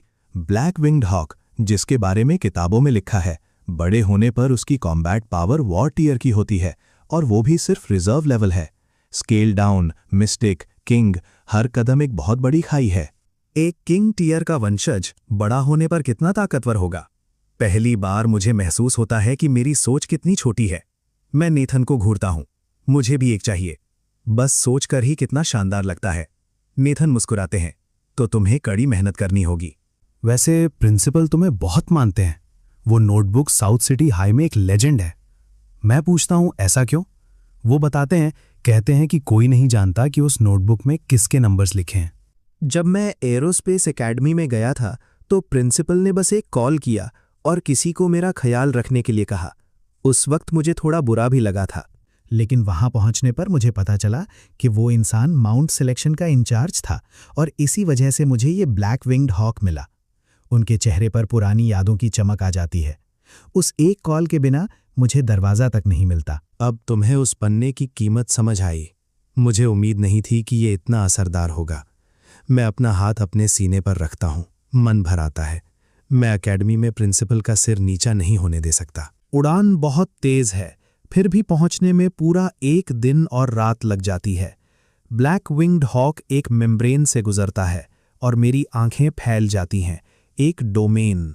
मैं पूछता हूं, भाई क्या ये? वो कहते हैं, हाँ, 1 घंटा और फिर हम 3rd डोमेन कमांड सेंटर पहुंच जाएंगे जहां तुम्हारा सिलेक्शन होना है। लैंड करने के बाद मैं नेथन के पीछे चलता हूं। मैं उसके ब्लैक विंग्ड हॉक को ठिकाने लगाने और उसे ढेर सारा मांस खिलाने का इंतजार करता हूं। फिर हम गलियों और रास्तों से होते हुए एक 5 मंजिला इमारत के सामने रुकते हैं। वो कार्ड स्वाइप करता है, चेक इन होता है और हम लॉबी में दाखिल होते हैं। तुम्हें ये भी पता है कि एलिवेटर क्या होता है? पुरानी हारमोनियस सोसाइटी की टेक्नोलॉजी के बारे में ज्यादा लोग नहीं जानते। मैं धीरे से हंसता हूं। किताबों में पढ़ा था। एक जिज्ञासु बच्चे की तरह मैं चारों तरफ देखता हूं। एलिवेटर शुरू होता है और 23 फ्लोर नीचे जाकर रुकता है। वो जगह व्यस्त लोगों से भरी पड़ी है। बड़ी बड़ी स्क्रीन्स पर ऐसा डेटा चमक रहा है जिसे मैं पढ़ नहीं सकता और फोन्स लगातार बज रहे हैं। काली यूनिफॉर्म में मर्द और औरतें बिना रुके यहां वहां जा रहे हैं। अंदर आ जाओ, नेथन फॉर्मल तरीके से रिपोर्ट करता है। डायरेक्टर चेन, केन आ गया है। विवियन अपना खूबसूरत चेहरा उठाती है और मुझे ऊपर से नीचे तक देखती है। तो तुम हो छोटे बॉटल? वो मुझे कुछ जानी पहचानी सी लगती है, लेकिन मैं याद नहीं कर पा रहा, जैसे वो मेरा मन पढ़ रही हो। वो नेथन को जाने का इशारा करती है और मुस्कुराते हुए खड़ी होती है। इतनी जल्दी भूल रहे? बचपन में तुम्हारी जुबान कितनी मीठी थी। मेरा दिमाग तेजी से दौड़ता है और मेरी आंखें फटी रह जाती हैं। आप आंटी विव हैं? आंटी विव? वो जोर से हंसती है। मुझे अब याद आया, वो एक बार तब आई थी जब मैं लगभग भूख से मर रहा था और वो गोल्डन ब्लड की 3 बोतलें लाई थीं। कितनी खुशबूदार थी वो। उन 3 बोतलों ने मुझे पूरे 1 महीने तक जिंदा रखा था। एक दुर्लभ और खूबसूरत याद। वो कहती है, मुझे नहीं लगा था कि तुम्हें अभी भी याद होगा। छोटा बॉटल मेरे लिए पराया नहीं है। खैर, बात मुद्दे की करते हैं। आज से 3 दिन बाद हर जगह से आए जीनियसेस टॉप 16 के लिए लड़ेंगे। ये मुकाबला खतरनाक है। अगर तुम डरे हुई हो तो मैं तुम्हें सीधे टॉप 16 में भेजने का इंतजाम कर सकती हूँ, लेकिन फिर मेरी नज़रों में तुम हमेशा सिर्फ एक बच्चे ही रहोगे। समझे? मैं सोचता हूँ और मुझे सब समझ आ जाता है। मैं मजबूती से ऊपर देखता हूँ। आंटी, आप मुझसे क्या चाहती हैं? साउथ सिटी का छोटा डॉन, हाई IQ लेकिन बेवकूफ़ नहीं। जिस तरह से उन्होंने बात कही, साफ है कि वो नहीं चाहती कि मैं छोटा रास्ता चुनूं। और वैसे भी अब मैं बच्चा नहीं रहा। उनकी आंखों में एक मुस्कान है। बात यह नहीं है कि मैं क्या चाहती हूं, बात यह है कि तुम क्या चाहते हो। किसी के साए में बले होना चाहते हो या अपना रास्ता खुद बनाना चाहते हो, फैसला तुम्हारा है। विवियन ने शुरू में अपने टीचर की अरेंजमेंट मानने का सोचा था, लेकिन केन पर पहली नजर पड़ते ही उसका इरादा बदल गया। उसे लगा कि इस लड़के को ग्रीन हाउस के पौधों की तरह लाड़ प्यार से नहीं पाला जा सकता। उसकी टीचर तो उसे महफूज रखना चाहती थीं और विवियन अपनी पहचान का इस्तेमाल करके उसे टॉप 16 में पहुंचाकर अकेडमी में एक शानदार भविष्य भी दे सकती थी। लेकिन उसे पता है कि इस तरह केन की प्रतिभा बर्बाद हो जाएगी। विवियन को केन के अंदर एक ऐसी आग दिख रही है जो उसने बरसों से महसूस नहीं की। वो उसके कल्टीवेशन को महसूस कर पा रही है, एक मजबूत फाउंडेशन और एक बेहतरीन कॉन्स्टिट्यूशन। उसने सुना था कि केन सिर्फ बेसिक स्किल्स की प्रैक्टिस करता है, फिर भी उसके क्लॉज सबसे ज्यादा घातक हैं। इस मुकाम तक पहुंचने के लिए केन ने आम लोगों के मुकाबले कहीं ज्यादा पसीना बहाया है। ऐसे बच्चे को अगर सब कुछ थाली में परोस कर दे दिया गया तो वो बिखर जाएगा। इसीलिए विवियन ने अपना मन बदल लिया और उसे अपनी निगरानी में खुद को साबित करने का मौका दिया। केन की स्पिरिट रेल मास्टरी किसी बिगिनर से कहीं ज्यादा है। इसका मतलब साफ है कि अपने हम उम्र बच्चों के बीच वो बड़े क्लैंस के वारिसों से कम नहीं है। उसका टैलेंट और उसका जज्बा विवियन के दिल में उसके लिए इज्जत और बढ़ा देता है। सिर्फ एक कदम और शायद केन सीधे फ्यूजन रेल्म में दाखिल हो जाए। अगर उसका इवैल्यूएशन स्कोर अच्छा रहा और फ्यूजन रेल्म का बेस मिला तो उसे एकेडमी के मुकाबले कहीं ज्यादा बेहतर सुपर्ब डीमन कोर मिल सकता है। उसे बहुत ऊंची रैंक लाने की जरूरत नहीं है, बस टॉप 8 में जगह बनानी होगी ताकि विवियन उसे एक बेहतरीन डेस्टिन डीमन कोर दिला सके। यहां से उसकी शुरुआत दुनिया से बिल्कुल अलग होगी। ये सारी बातें विवियन के दिमाग में एक पल में कौंध जाती हैं, लेकिन सबसे जरूरी ये है कि केन क्या चुनता है। और जैसा कि उम्मीद थी, केन उसे निराश नहीं करता। विवियन मुस्कुराकर कहती है, अच्छा है, जब तुमने खुद ये रास्ता चुना है तो इस चैलेंज का सामना करो। आंटी को तुम पर पूरा भरोसा है, अपना सब कुछ झोंक दो। वो उठकर केन का कंधा थपथपाती है और केन मजबूती से सिर हिलाता है। केन सोचता है कि वो किसी से कम नहीं है। उसे ये अरेंजमेंट मंजूर है, लेकिन वो सिफारिश के दम पर आगे नहीं बढ़ना चाहता। उसे हारना पसंद नहीं है। उसे पता चला है कि इस बैच में सब उसके उम्र के हैं, तो अब वो देखना चाहता है कि आखिर सबसे ताकतवर कौन है। उसकी आंखों में लड़ने का जुनून देखकर विवियन और भी खुश हो जाती है। केन अब नीचे जाके 3 दिन बाद होने वाले पहले एलिमिनेशन राउंड का इंतजार करने लगता है। इन 3 दिनों तक केन चुपचाप इंतजार करता है।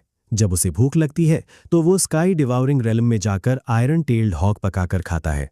इससे उसके क्लॉज की ताकत परफेक्शन के और करीब पहुंच जाती है। लेकिन यहाँ एक मुश्किल खड़ी हो गई है। पेट भरने और स्किल प्रोफिशिएंसी बढ़ाने के अलावा आयरन टेल्ड हॉक अब उसके ची को मजबूत नहीं कर पा रहा। ये पूरी तरह बेकार तो नहीं है, लेकिन इसकी रफ्तार बहुत धीमी हो गई है। पहले 2 पक्षी खाने से ताकत बढ़ जाती थी, पर अब 10 भी काफी नहीं है। केन परेशान है कि अब क्या खाया जाए, क्योंकि उसने बड़ी बड़ी बातें तो कर दी हैं और वो शुरू में ही नाकाम नहीं होना चाहता। वो नेथन से कहकर 3rd डोमेन का डीमन बीस्ट कैटलॉग मंगवाता है। व्हाइट फेदर रूस्टर का spirit realm skill golden rooster stands उसे पसंद नहीं आता। फिर वो फ्लफ डक का स्नो स्टॉर्म देखता है, पर उसे पंख नोचना ठीक नहीं लगता। इन अजीबोगरीब बीस्ट्स को देखकर वो समझ नहीं पाता कि हंसे या रोए। आखिर में उसकी नज़र विंड चेजर वुल्फ पर टिकती है, जिसका spirit realm signature skill blood shadow उसे 30% स्पीड बूस्ट दे सकता है। केन इसे चुनता है क्योंकि ये एक लास्टिंग बफ है। भले ही इसे डेस्टिन्ड स्किल बनाना मुश्किल हो, पर सपोर्ट के तौर पर 30% की तेजी बहुत मायने रखती है।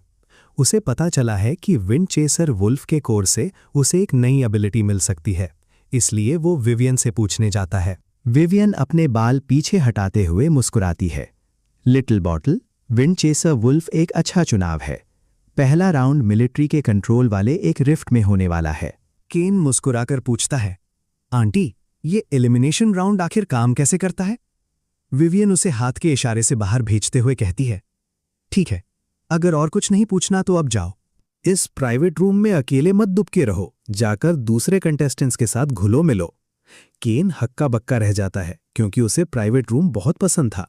विवियन की मुस्कुराहट गहरी हो जाती है और वो अपनी फाइलों में खो जाती है। सुरक्षा की वजह से टेस्ट साइट को अभी गुप्त रखा गया है, लेकिन केन जानता है कि वो रिफ्ट उसके लिए एकदम सही है। विंड चेसर वुल्फ की स्किल हासिल करना किस्मत का खेल है।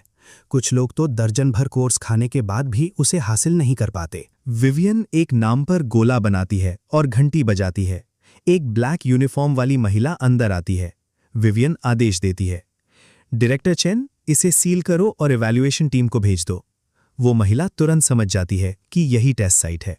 पूरी evaluation team wild wolf rift को तैयार करने में जुट जाती है। इधर केन अपना बोरिया बिस्तर समेटकर एक पुरानी जर्जर स्कूल बिल्डिंग यानी अपने डॉम की तरफ चल देता है। दरवाजे पर पहुंचते ही उसे कुछ आवाजें सुनाई देती हैं। यंग लॉर्ड ब्रेंट, इस बार 13 शहरों के सारे एलीट्स यहां आए हैं। ग्लोरी रेल्म से नीचे के सभी 300 जीनियसेस यहां मौजूद हैं। लेकिन यंग लॉर्ड ब्रेंट, आप चोंगमिंग सिटी के नंबर 1 प्रोडिजी हैं। आप सबको धूल चटा देंगे। केन मन ही मन मुस्कुराता है। उसे समझ आ जाता है कि ये किसी विलन के चमचे की आवाज है। जैसे ही केन दरवाजा खोलने जाता है, एक गुस्से भरी दहाड़ सुनाई देती है। लूकस चिल्लाता है, केन, मेरी फूटी किस्मत की यहां भी तुम मिल गए। केन पलटकर मजे लेते हुए कहता है, अरे यंग लॉर्ड लूकस, क्या इत्तेफाक है। लूकस जोश से कांप रहा है। वो स्कूल में कुछ कर नहीं पाया और उसे साउथ सिटी भेज दिया गया था, जहां उसकी बहन ने उसे काबू में रखा था। अब वो अपनी पहुंच का इस्तेमाल करके यहां आया है। वो सपने देख रहा है कि वो एक स्पार्क बनेगा और टीवी पर सबको हराते हुए केन का रोता हुआ चेहरा देखेगा। लेकिन अब केन उसके सामने है तो उसका मजा दोगुना हो गया है। लूकस अपनी उंगली गले पर फेरते हुए कहता है, स्वर्ग का रास्ता छोड़कर तुम खुद नर्क के दरवाजे पर आए हो। ये साउथ सिटी नहीं है और यहां स्काइलर तुम्हें बचाने नहीं आएगी। केन, मरने के लिए तैयार हो जाओ। केन को उसकी बात पर हंसी आ जाती है। मरने के लिए तैयार रहूं? क्या तुम किसी को चोट पहुंचाने की हिम्मत भी रखते हो? यंग लॉर्ड लूकस, इतनी बड़ी बातें मत करो, कहीं जुबान न लड़खड़ा जाए। लूकस फुंकारता है, फिक्र मत करो, मैं तुम्हें हराने के लिए अपने खानदान की ताकत का इस्तेमाल नहीं करूंगा। मैं तुम्हें अपनी ताकत से कुचलूंगा और अगर तुम यहीं बाहर हो गए तो तुम मेरे हाथों हारने के लायक भी नहीं रहोगे। आसपास के लोग तमाशा देखने के लिए बाहर झांकने लगते हैं। सब हैरान हैं कि आखिर लूकस किससे भिड़ रहा है। तभी ब्रेंट बाहर आता है और चिढ़ते हुए कहता है, एक बेकार सा लड़का और कुछ नहीं। लूकस की नजरें तन जाती हैं। ब्रेंट, तुम भी यहां हो। ये दोनों पुराने दुश्मन हैं जिनका पहले भी बड़ा झगड़ा हो चुका है। हाँ, मैं हूं। तो क्या तुम जैसे हारे हुए खिलाड़ी को किस बात की अकड़ है? फिर वो केन की तरफ मुड़कर कहता है, हे, डरो मत, मैं तुम्हारे साथ हूं। ये तुम्हारा कुछ नहीं बिगाड़ सकता। केन को ये दोनों ही बहुत अजीब लगते हैं। वो कहता है, शुक्रिया, पर जरूरत नहीं है। लूकस जैसा मामूली इंसान मुझे परेशान नहीं कर सकता। ब्रेंट का चेहरा उतर जाता है। वो केन का इस्तेमाल लूकस को नीचा दिखाने के लिए करना चाहता था, लेकिन केन ने उसे भाव नहीं दिया। ब्रेंट के चमचे चिल्लाते हैं, यंग लॉर्ड ब्रेंट एक नियर परफेक्शन मार्शल मास्टर हैं। तुम कुछ ज्यादा ही घमंडी हो रहे हो। भीड़ में खुसफुसाहट शुरू हो जाती है कि इस उम्र में नियर परफेक्शन होना वाकई बड़ी बात है, लेकिन कुछ लोग इससे प्रभावित नहीं होते। एक छोटे बालों वाली लड़की और सफेद कपड़ों वाला लड़का वहां से चले जाते हैं। केन को सिरदर्द होने लगता है क्योंकि ये सब उससे भी बड़ा ड्रामा कर रहे हैं। वो कहता है, आपकी हमदर्दी के लिए शुक्रिया, लेकिन मैं यहां मुकाबला करने आया हूं, गुटबाजी करने नहीं। शांति बनाए रखते हैं। जैसे ही केन दरवाजा खोलता है, ब्रेंट उसे रोकने के लिए हाथ बढ़ाता है। उसकी आंखों में चुनौती है, जैसे वो अभी लड़ना चाहता हो। भले ही वहां कोई लड़ाई नहीं होती, पर कैमरों ने सब कुछ रिकॉर्ड कर लिया है। विवियन ये सब देख रही है। वो मानती है कि केन में काबिलियत है और वो अपने गुस्से पर काबू रखना जानता है। उसके लिए टैलेंट से ज्यादा कैरेक्टर मायने रखता है। विवियन, इस बार किसने तुम्हारा ध्यान खींचा है? विवियन जवाब देती है, अभी कुछ कहना जल्दबाजी होगी, देखते हैं कि वो कैसा परफॉर्म करता है। उस रात ब्रेंट के साथी केन को उकसाने की कोशिश करते हैं, लेकिन केन सिर्फ ये सोच रहा है कि प्रॉक्टर्स की नजरों से बचकर विंडचेजर वुल्व्स को कैसे पकड़ा जाए। ब्रेंट को लगता है कि केन जानबूझकर उसे नजरअंदाज कर रहा है। वो कहता है, केन, सिर्फ टैलेंट काफी नहीं होता, रिसोर्सेज भी मायने रखते हैं। केन बस मुस्कुराकर रह जाता है। ब्रेंट चिढ़कर बड़बड़ाता है, तुम्हारा ये मिजाज तुम्हें आज नहीं तो कल भारी पड़ेगा। दुनिया बहुत बेरहम है। उसे अंदाजा है कि केन का कल्टीवेशन कम नहीं है, इसीलिए वो उसे अपनी तरफ करना चाहता था, लेकिन केन ने उसे घास नहीं डाली। केन के लिए ये स्पार्क बनना या बड़े क्लाइंट्स की बातें कोई मायने नहीं रखती। अगले दिन पहला एलिमिनेशन राउंड शुरू होता है। ब्लैक यूनिफॉर्म्स वाली टीम सबको रिफ्ट स्पेस में ले जाती है। नियम साफ हैं, एक दिन में जितने हो सके डीमन बीस्ट्स मारो। सबूत के तौर पर उनका सीधा कान लाना होगा। जो पकड़ा गया उस पर लाइफ बैन लग जाएगा। सबको एक एक मोटरसाइकिल दी जाती है। 300 युवा एलीट्स हैरान हैं कि ये सब इतना बेतरतीब क्यों है, लेकिन केन जानता है कि यहाँ हर तरफ कैमरे छिपे हैं। उसे डर है कि कैमरों की वजह से वो अपना काम ठीक से नहीं कर पाएगा, पर वो हार नहीं मानता। वो सबसे पहले जंगल की तरफ भागता है। वाइल्ड वुल्फ रिफ्ट झाड़ियों से भरा है, जहां विंड चेजर वुल्व्स घात लगाकर बैठे हैं। केन अपनी बाइक दौड़ाता है और देखते ही देखते सब तितर-बितर हो जाते हैं। 15 मिनट बाद केन एक झाड़ी के पास रुकता है। उसे खतरे की बू आ रही है। वो अपनी बाइक छुपाता है, हाथ में ब्लेड लेता है और झुककर आगे बढ़ता है। तभी उसे सूरज की रोशनी में एक कैमरे की चमक दिखती है। अब उसे समझ आया कि अथॉरिटीज इतनी बेफिक्र क्यों थीं। हर चीज पर नजर रखी जा रही है। कमांड रूम में विवियन और बाकी लोग केन की हर हरकत को देख रहे हैं। वो केन के खतरे को भांपने की शक्ति से प्रभावित हैं और उसकी प्रोफाइल में सेंट टाइप स्किल होने का शक जाहिर करते हैं। केन देख रहा है कि सिर्फ एक छोटी सी जगह में 86 कैमरे लगे हैं, जबकि वहां 10 से ज्यादा भेड़िए नहीं होंगे। उसे समझ नहीं आ रहा कि इतने कैमरों के बीच वो अपना असली खेल कैसे दिखाए। उसे भेड़ियों को मारने का डर नहीं है। उसके नियर परफेक्शन ची और परफेक्शन लेवल क्लॉज किसी भी झुंड को खत्म कर सकते हैं, लेकिन सिर्फ कान काटकर छोड़ देना उसे बड़ी बर्बादी लग रही है। 10 मिनट तक सोचने के बाद उसे एक तरकीब सोचती है। वो एक पत्थर उठाता है, उस पर अपने ब्लेड से जोर लगाता है और उसे झाड़ियों की तरफ फेंकता है। साथ ही अपनी लॉन्ग रेंज क्लॉज की टेक्निक का इस्तेमाल करता है। एक भेड़िए के कराहने की आवाज आती है और एक विशाल विंड चेजर वुल्फ बाहर निकलता है। केन जोर से हंसते हुए पीछे की तरफ भागता है। वो उसे धीरे धीरे मारने के लिए बाहर नहीं निकाल रहा, बल्कि वो अपनी बाइक पर उछलकर सवार होता है और थ्रॉटल घुमाते हुए झाड़ियों के और अंदर घुस जाता है। कमांड रूम में सब दंग है कि क्या ये लड़का खुदकुशी करना चाहता है, लेकिन केन रुकता नहीं। वो उन भेड़ियों को उकसाता है और उन्हें अपने पीछे लगा लेता है। देखते ही देखते 1 दर्जन भेड़िए उसके पीछे पड़ जाते हैं। वो अपनी मून हाउलर हाउंड एबिलिटी का इस्तेमाल करके पूरे झुंड की लोकेशन पता करता है और अपनी चाल दोहराता रहता है। 1 घंटे बाद मेरे पीछे 50 से भी ज्यादा विंड चेजर वुल्व्स पड़े हैं। ये नज़ारा देखकर हर कोई दंग रह गया है। आखिर ये बच्चा करना क्या चाहता है? लोग बातें बना रहे हैं कि शायद वो तब तक इंतजार कर रहा है जब तक उसका फ्यूल खत्म ना हो जाए और वो मारा जाए। हर कोई उसे पागल समझ रहा है, यहां तक कि रिकॉर्डर भी ये समझ नहीं पा रहा कि मेरी योजना क्या है। इसी बीच डायरेक्टर चेन किसी को भेजते हैं और आदेश देते हैं, इसे अभी रोक दो, वो अपनी जान जोखिम में डाल रहा है। इन कैमरास के कई ब्लाइंड स्पॉट्स हैं। विवियन जानती है कि टेस्ट जोन के बाहर कैमरास बहुत कम हैं और अगर कुछ गलत हुआ तो उसे बचाने वाला कोई नहीं होगा। वो काफी देर तक सोचती है और फिर फैसला सुनाती है। उसे उसके हाल पर छोड़ दो नेथन, तुम ब्लैक विंग्ड हॉक लेकर जाओ और उस पर नजर रखो। नेथन तुरंत निकल पड़ता है। वो भी थोड़ा परेशान है और मन ही मन सोचता है, सच में अपनी जान मत गंवा देना। मैं अपने पीछे 70 या 80 विंड चेसर वुल्व्स को देखता हूं। मेरा चेहरा उत्साह से चमक रहा है और मेरे मुंह में पानी आ रहा है। अब यहां कोई कैमराज नहीं है, इसलिए मैं और भी निडर हो गया हूं और उनके करीब जाने लगता हूं। सबसे तेज वुल्फ लगभग मेरे पास पहुंच चुका है। मैं उसे देखकर मुस्कुराता हूं और कहता हूं, आ जाओ मेरे प्यारे।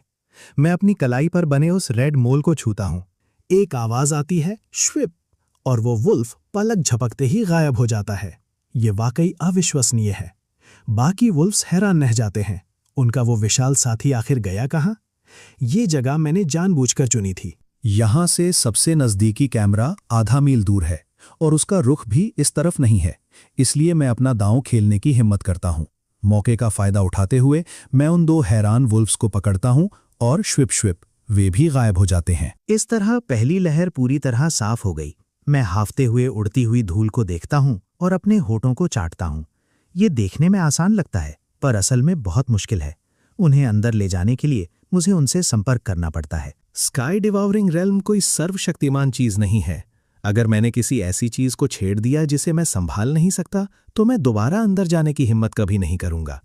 फिर भी चाहे जो हो, मांस अब हांडी में है। एक बार जब वे स्काई डिवावरिंग रियल में पहुंच गए तो समझो वे आधे पक चुके हैं। उन्हें खाना तो बस वक्त की बात है। एक के बाद एक 6 वुल्फ्स को ठिकाने लगाने के बाद मैं जल्दी से अपनी मोटरसाइकिल चलाता हूं और आगे बढ़ जाता हूं। मैं एक ही जगह पर नहीं रुक सकता। ये बहुत खतरनाक है और पकड़े जाने का डर भी है। मुझे किसी और को उकसाना होगा और फिर उसे अंदर खींचना होगा। यही मेरा प्लान है। अगर मैं उन्हें एक एक करके मारता तो मैं हमेशा कैमरास की नज़र में रहता और कुछ ही दिनों में सब खत्म हो जाता। इसलिए बड़ा नतीजा पाने के लिए बड़े रिस्क्स लेने पड़ते हैं। विंड चेसर वुल्व्स के पूरे झुंड को उकसाओ। अगर कुछ गायब भी हो गए तो किसे परवाह है। आधा दिन बीतने के बाद भी टैंक में 180 मील चलने लायक फ्यूल बचा है। मैंने सिर्फ 2/3 हिस्सा इस्तेमाल किया है। अब लगभग 60 विंड चेजर वुल्व्स मेरे पीछे हैं।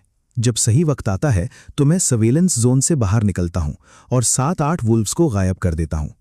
नेथन मुझे चेक करने के लिए तेजी से आता है और मैं उसके हॉक को देख लेता हूं। जैसे ही वो पहुंचता है, मैं वुल्व्स को गायब करना बंद करता हूं और असली लड़ाई शुरू करता हूं। मैं अपनी ब्लेड के कुछ ही वार से पहले वुल्फ को खत्म करता हूं, उसका कान काटता हूं, कोर निकालता हूं और वुल्फ मीट को फेंककर अपनी बाइक पर निकल पड़ता हूं।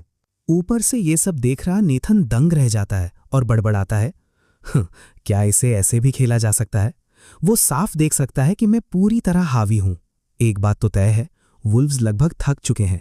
उनकी रफ्तार अपनी पूरी ताकत से 40% कम हो गई है। ये तरीका खतरनाक दिखता है, पर इसका फायदा बहुत बड़ा है। मोटरसाइकिल चलाने में मेरी कोई स्टैमिना खर्च नहीं होती, जबकि वुल्फ्स तब तक पीछा करते हैं जब तक वे गिर ना जाएं। जब वे थककर चूर हो जाते हैं तो मैं उन पर हमला करता हूं और सही समय आने पर भाग निकलता हूं। ये सिलसिला चलता रहता है। ये तरीका लगभग अजेय है। नेथन हैरान है, लेकिन फ्यूल कम होने का क्या? मैं झाड़ियों की तरफ रेस लगाता हूं, बाइक रोकता हूं और आवाज देता हूं, हे बाहर आओ। क्या बाइक बदलना चाहोगे? एक प्रतियोगी रोने जैसी हालत में कांपते हुए बाहर आता है और कहता है, बॉस मेरे साथ मजाक मत कीजिए, उस झुंड को यहां से दूर ले जाइए। मैं कब से यहां छिपा बैठा हूं। धूल के उस उड़ते गुबार को भला कौन नहीं देख सकता। ये ऐसा मामला है जहां आदमी आगे भाग रहा है और उसकी रूह पीछे छूट गई है। हर कोई इस पागल से दूर भाग रहा है। वो प्रतियोगी कहता है, मैं भी टेस्ट पास करने की कोशिश कर रहा हूं। ये इतना मुश्किल क्यों है? मैं मुस्कुराता हूं और कहता हूं, मेरी बाइक अभी भी 12 मील चल सकती है। तुम मेरी बाइक लो और उस तरफ जाओ। मैं तुम्हारी बाइक लेकर इस तरफ जाऊंगा ताकि तुम्हें परेशान ना करूं। क्या ख्याल है? वो प्रतियोगी लगभग रो पड़ता है।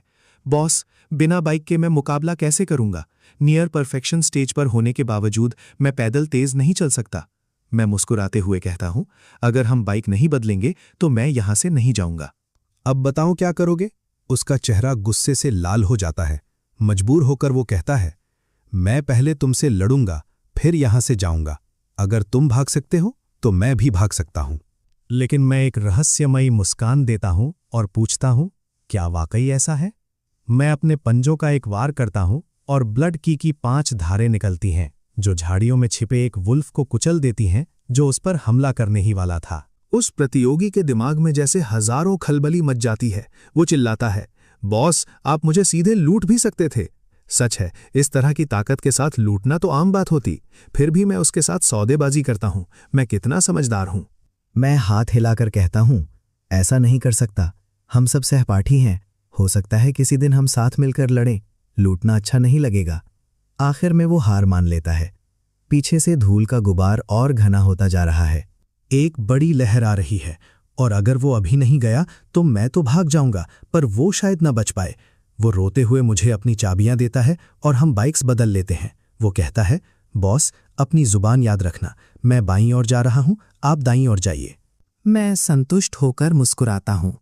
कोई बात नहीं, मुआवजे के तौर पर मैं वो कान भी तुम्हारे पास छोड़ रहा हूं।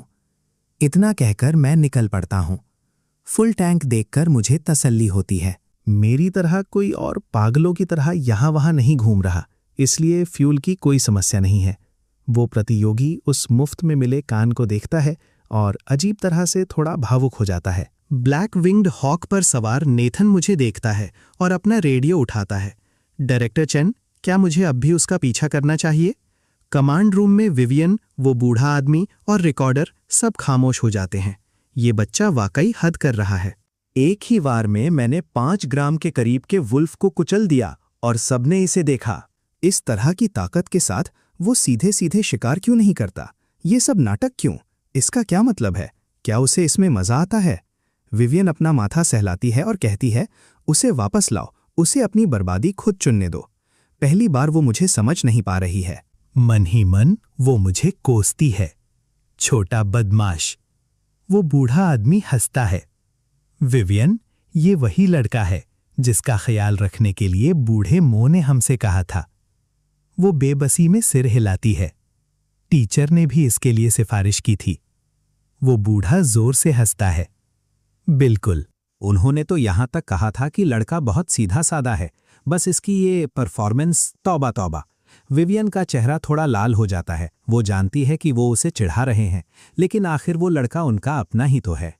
एक बड़े होने के नाते वो और क्या कर सकती है? बस रायता समेट सकती है। वो बात बदलते हुए कहती है, चलो दूसरे प्रतियोगियों को देखते हैं। रिकॉर्डर चुपचाप लिखता है, बेमिसाल ताकत लेकिन मिजाज। कोई और लिखता है, दिमाग से पैदल। लानत है, आखिर तुम चाहते क्या हो? नेथन जा चुका है, अब मुझ पर ध्यान कम है, तो मैं पूरी तरह आजाद हूं। और सिर्फ मैं ही नहीं, दूसरी तरफ लूकस भी पीछे नहीं है। एक बड़े खानदान में पैदा हुआ लूकस सीधे झाड़ियों की तरफ बढ़ता है। उसका पहला कदम भी मेरी तरह ही है, एक वुल्फ को फंसाना। लेकिन उसके बाद जो होता है वो मेरे जैसा दिखावटी नहीं है। उसकी आंखें चमकती हैं। वो सोचता है, वुल्फ के बच्चे, तुम मुझे पॉइंट्स दिलाने में मदद करोगे। वो अपनी ब्लेड निकालता है और हमला करता है। उसकी हर चाल सधी हुई और ताकतवर है, बिल्कुल एक बड़े खानदान के योद्धा की तरह। उसे देखने वाला कोई भी कहेगा कि ये एक बेहतरीन भविष्य है जिसकी बुनियाद बहुत मजबूत है। अपनी स्किल्स के दम पर वो एक वुल्फ को जल्दी ही ढेर कर देता है। लूकस के चेहरे पर मुस्कान आती है। वो अपनी घड़ी देखता है। 10 मिनट, अच्छी प्रगति है। उसने पहले कभी डीमन बीस्ट्स का सामना नहीं किया था, लेकिन वो हमेशा 10 अंगरक्षकों के घेरे में रहता था, इसलिए वो डरा हुआ नहीं है। वो उनके साथ पुराने दोस्तों जैसा बर्ताव करता है। यही एक बड़े खानदान की गहराई होती है। एक आम आदमी जब पहली बार 10 फीट लंबे वुल्फ को देखेगा, जो घोड़े से भी ऊंचा हो और जिसके चांदी जैसे दांत और पंजे चमक रहे हों, तो भला कौन नहीं डरेगा? वो धीरे धीरे आगे बढ़ता है। उसे यकीन है कि इस रफ्तार से उसका स्कोर बहुत अच्छा होगा। कम से कम मुझसे तो बेहतर ही होगा। ये सोचकर कि वो मुझे पछाड़ देगा, लूकस मुस्कुराता है। लेकिन शायद वो थोड़ा ज्यादा आत्मविश्वासी हो गया है। एक गलत कदम, एक गलत इशारा और एक साथ 3 वुल्फ्स बाहर आ जाते हैं। वो एक पल के लिए घबरा जाता है। खुशकिस्मती से उसने दुनिया देखी है, इसलिए वो खुद को संभालता है और पलटवार करता है। कमांड रूम में ये सब देखा जा रहा है। लोग कह रहे हैं, बुरा नहीं है, होनहार खिलाड़ी है। विवियन हूं-हां करती है और कहती है, लेकिन बहुत किताबी है। महान बनने के लिए उसे अपनी सीमाओं को तोड़ना होगा। वे सब नोट्स बना रहे हैं। इसके विपरीत ब्रेंट थोड़ा अलग दिखता है। वो एक बिगड़े हुए वारिस जैसा लगता है, लेकिन उसकी ताकत कम नहीं है। वो बिना डरे उनका सामना करता है। 1 2 काफी नहीं है, 3 लाओ, 4 भी कम है, और लाओ। वो तब तक उन्हें उकसाता रहता है जब तक कि 5 वुल्व्स उसे घेर नहीं लेते। तब उसे लगता है कि वो अपनी लिमिट पर है। ब्रेंट की ताकत अच्छी है और वो साहसी भी है, लेकिन बहुत जल्दबाज है। 5 तक तो ठीक था, पर छठे का क्या? और जैसा सोचा था वैसा ही हुआ। एक छोटा वुल्फ बीच में घुस आता है और ब्रेंट पर दबाव दुगना हो जाता है। बाकी सब में एक लड़का सबसे अलग है। उसकी पीठ पर 6 फीट की एक ब्लेड है, एक हाथ मूठ पर और दूसरा ब्लेड के पीछे। कितनी विशाल ब्लेड है, वाकई प्रभावशाली। वो अपनी सीमा पार कर चुका है और उसकी स्किल शरीर को मजबूत करने वाली है। बूढ़े कहते हैं, अच्छा तालमेल है। शायद घर पर कोई उसे गाइड कर रहा है। उसका नाम क्या है? टाइटस। उसे अकेले ही पूरे झुंड से लड़ते हुए और उन पर हावी होते हुए देखकर लगता है कि वो वाकई एक चुना हुआ योद्धा है। वहां काले चश्मे वाला एक लड़का भी है। हालांकि उसकी कल्टीवेशन परफेक्शन के करीब है, लेकिन वो बहुत ही सावधानी से लड़ता है। उसकी हर चाल कम से कम मेहनत में ज्यादा से ज्यादा नुकसान पहुंचाती है। उसका नाम कैल्विन है। ओह, वो कैल्विन क्लैन से है। तब तो समझ आता है। कैल्विन क्लैन अपनी गणना के लिए मशहूर है। वुल्व्स को ढेर करने के लिए उनकी 18 चालों वाली चेन मशहूर है। वे जन्मजात गणितज्ञ होते हैं। बुजुर्ग सिर हिलाते हुए कहते हैं, 100 फूल खिल रहे हैं, 100 विचारधाराएं टकरा रही हैं। कुल मिलाकर ताकत अच्छी है, इन्हें तराशने की जरूरत है। अगर मेरे जैसा कोई अतरंगी खिलाड़ी ना होता तो ये असेसमेंट बिल्कुल शांति से खत्म होता। मैं जंगलों में तबाही मचा रहा हूं। मेरे पीछे वुल्व्स, बेयर्स और 3 लेगेड गोल्डन फाउल की एक लंबी कतार लगी है। ये कारवां बड़ा होता जा रहा है और धीरे धीरे बात हाथ से निकल रही है। आधे घंटे से मैंने रुककर सामान नहीं समेटा है और विंड चेजर वुल्व्स की रफ्तार बढ़ती जा रही है। वे लगभग मेरी मोटरसाइकिल को पकड़ने ही वाले हैं। आसमान काला पड़ गया है, हेडलाइट की रोशनी तेज है और मुझे अंदाजा नहीं है कि मैं कहां पहुंच गया हूं। रात का समय मेरे काम के लिए ज्यादा बेहतर है। कभी कभी मैं कुछ को मार देता हूं, कुछ को गायब कर देता हूं। लेपर्ड बेयर्स को छूने की मेरी हिम्मत नहीं है।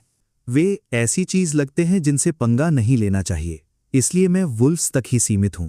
नियर परफेक्शन बॉडी के साथ पूरी रात जागना खेल जैसा लगता है। बाकी प्रतियोगी सोने की हिम्मत नहीं कर रहे, उन्हें बाहर होने का डर है। मैं बिना किसी मकसद के यहां वहां घूम रहा हूं और हर डीमन बीस्ट को उकसा रहा हूं। सुबह होते ही मैं मांस पकाने के लिए स्काई डिवाउरिंग रेल्म में छिप जाता हूं। सिस्टम नोटिफिकेशन आती है, लगभग 3 ग्राम का wind chaser wolf, lesser demon year. इसका मांस थोड़ा सख्त है, मांस कम और हड्डियां ज्यादा है। हड्डियों को उबालकर शोरबा बनाया जा सकता है, जो ची डेंसिटी को थोड़ा बढ़ा देता है और मांस से पेट भरने में मदद मिलती है। 80 ग्राम कड़क शराब, 200 ग्राम सूखी मिर्च, 10 ग्राम तेज पत्ता डालें और धीमी आंच पर पकने दें। ध्यान दें, विंड चेसर वुल्फ में विंड इनसाइट का एक अंश होता है जिसे शायद सोखा जा सके। रिव्यू: निगलना मुश्किल है, लेकिन अगर आप भूखे मर रहे हैं तो चख सकते हैं। अभी भी एक कड़क रिव्यू है, लेकिन पहले से बेहतर है। कुत्ता भी नहीं खाएगा से अब ये निगलना मुश्किल तक पहुंच गया है। खाना बेहतर हो रहा है। मैं कढ़ाई में तेल गरम करता हूं, वुल्फ मीट डालता हूं और फिर सारे मसाले बाहर। डीमन बीस्ट्स पागल हो रहे हैं। वुल्व्स की दहाड़, बाघों की गूंज, भालुओं का शोर, सब मुझे ढूंढ रहे हैं। पूरा दिन उनका मजाक उड़ाया गया। उनका गुस्सा 7वें आसमान पर है। हर कोई अपना गुबार निकालने के लिए मुझे खाना चाहता है। लेकिन वो आदमी तो गायब हो गया, तो वे पागल क्यों ना हों? वे हर तरफ तबाही मचा रहे हैं, पेड़ उखड़ रहे हैं। इसका खामियाजा दूसरे प्रतियोगियों को भुगतना पड़ रहा है। वे रात भर मेहनत करके बढ़त बनाना चाहते थे, लेकिन उन्हें इस दंगे का सामना करना पड़ा। फ्यूजन रेल्म के डीमन बीस्ट्स भी सामने आ गए हैं। उनकी खौफनाक मौजूदगी लोगों को कंपा रही है। वे झाड़ियों में छिपे हैं, हिलने की हिम्मत नहीं कर रहे। शिकार करना तो दूर की बात है, बस मन ही मन रो रहे हैं। उनके स्कोर्स पहले ही खराब थे और अब तो वे पूरी तरह खत्म हो गए हैं। कमांड रूम भी परेशान है। डायरेक्टर चैन पूछते हैं, वो बच्चा कहाँ गायब हो गया? डीमन बीस्ट पागल हो चुके हैं और ना जाने कितने कैमरास टूट चुके हैं। विवियन का चेहरा सख्त हो जाता है। क्या हम इतना भी खर्च नहीं उठा सकते? ये एक असेसमेंट है, दुर्घटनाएं होती रहती हैं। अपनी खराब योजना को दोष दो, किसी प्रतियोगी को कैसे दोष दे सकते हो? लोग शर्म से लाल हो जाते हैं। उन्हें अंदाजा नहीं था कि ऐसा कोई प्रतियोगी भी आएगा। नेथन मन ही मन सोचता है। डायरेक्टर चेन हमेशा अपनों का बचाव करती हैं। मुझे खुशी है कि मैं इस गुट का हिस्सा हूं। आखिरकार सुबह होती है और डेमन बीस्ट्स मुझे ना पाकर शांत हो जाते हैं। पेट भर खाना खाकर मैं स्क्रिप्चर हॉल में थोड़ी देर झपकी लेता हूं, फिर अपने शिकार को गिनने बैठता हूं। कुल मिलाकर 35 दाहिने कान। ये स्कोर काफी होना चाहिए, है ना? कम से कम इससे मैं बाहर तो नहीं होऊंगा। फिर भी कुछ कह नहीं सकते। चूंकि आंटी को मुझ पर भरोसा है तो मैं उन्हें निराश नहीं कर सकता। तो मैंने 5 और विंड चेसर वुल्व्स का शिकार कर लिया है और अब गिनती पूरे 40 तक पहुंच गई है। ये काम तो हो गया, बस एक ही दिक्कत है, इन वुल्व्स का मीट जल्दी खाना होगा वरना ये खराब हो जाएगा। खैर, ये भी एक मीठी मुसीबत ही है। मैं अपने कपड़े धोता हूं क्योंकि उन पर गंध बहुत तेज है। एक संतुष्ट डकार लेकर मैं सावधानी से स्काई डिवावरिंग रेल्म से बाहर कदम रखता हूं और देखता हूं कि बाहर अब कोई पीछा करने वाला नहीं बचा है। मैं मुस्कुराता हूं, एक दिशा चुनता हूं और पूरी रफ्तार से निकल पड़ता हूं। सुबह के करीब 10 बज रहे हैं और कंटेस्टेंट्स धीरे धीरे वापस लौट रहे हैं। सबके चेहरे उतरे हुए हैं, यहां तक कि ब्रेंट भी काफी परेशान दिख रहा है। ये वाकई गुस्सा दिलाने वाली बात है। पूरी रात निकल गई और हाथ कुछ नहीं लगा। किसी की हिम्मत नहीं हुई कि कोई बड़ा दांव खेल सके और घात लगाए दुश्मनों के डर से कोई सो भी नहीं पाया। ये रात इन सब के लिए अब तक की सबसे क्रूर रात साबित हुई है। सब एक दूसरे से पूछ रहे हैं कैसा रहा। जवाब मिलता है बिल्कुल बेकार। शायद मैं सबसे आखिरी नंबर पर हूं, तुम्हारा क्या हाल है?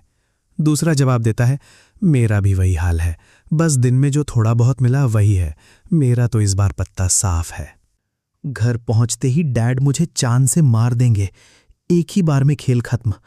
ये बताते हुए भी शर्म आ रही है। तभी कोई और कहता है अरे रहने भी दो, पता नहीं इन डेमन बीस्ट्स को क्या हो गया था, रात भर सोने के बजाय बस चिल्लाते रहे। मेरे साथ भी यही हुआ। इन बातों के बीच ब्रेंट और लुकास के चेहरे पर थोड़ी राहत दिखती है।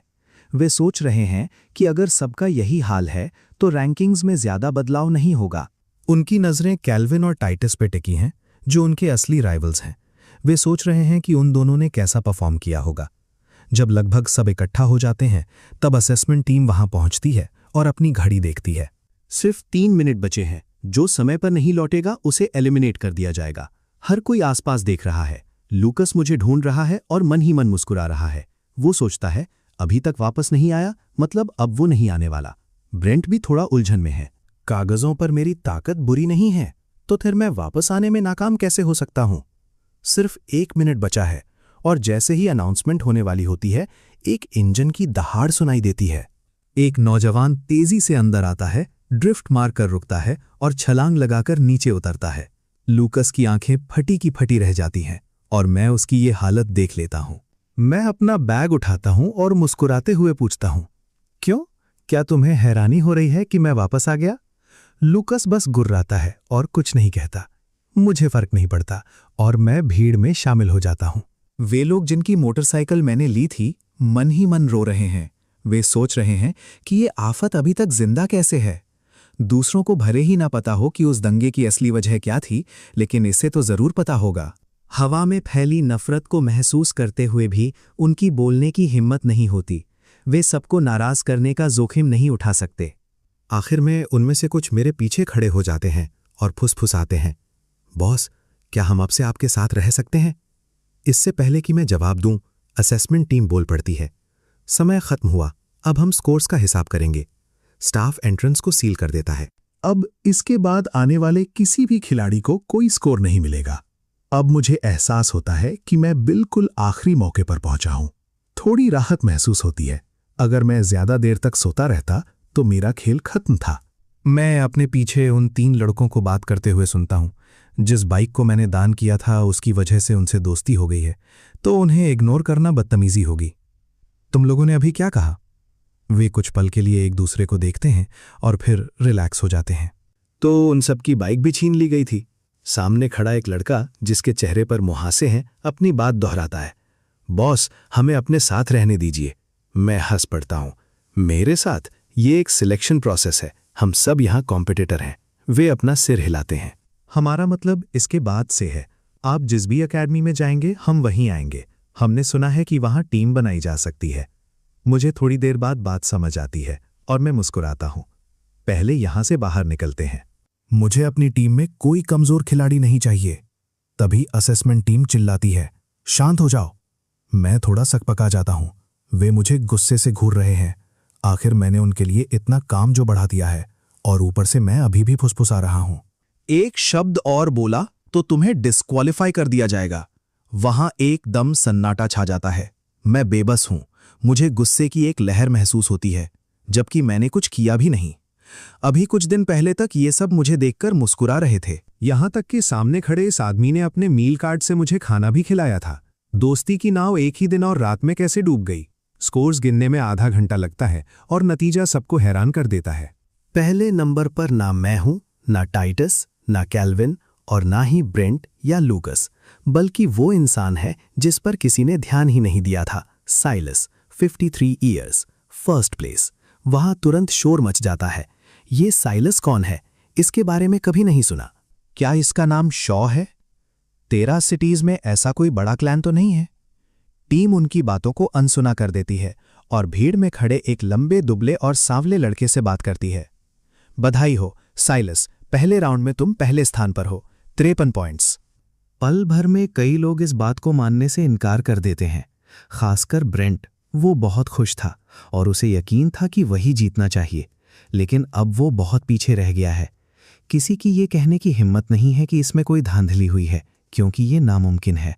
जब साइलस आगे आता है तो कोई चौंक कर कहता है, धत तेरी की, ये तो गूंगा है। ये बात कि वो बोल नहीं सकता तुरंत सबकी उत्सुकता बढ़ा देती है। यहां तक कि एग्जामिनर के चेहरे पर भी हल्की मुस्कान आ जाती है। ये बच्चा मुझसे कहीं ज्यादा सख्त है। जिस पल से उसने रिफ्ट में कदम रखा, उसने एक एक करके डीमन बीस्ट्स को मारना कभी बंद नहीं किया। यहां तक कि रात में भी वो बहादुरी से लड़ता रहा। वो न केवल बहादुर है बल्कि सावधान भी है। दूसरे लोग जिन्हें घिर जाने का डर था, उन्होंने सुरक्षित खेल खेला। अच्छे बैकग्राउंड वाले लोग कम रैंकिंग बर्दाश्त कर सकते थे। उनके लिए सुरक्षा पहले थी। अगर वे नहीं चुने जाते तो उनके पास दूसरा रास्ता था।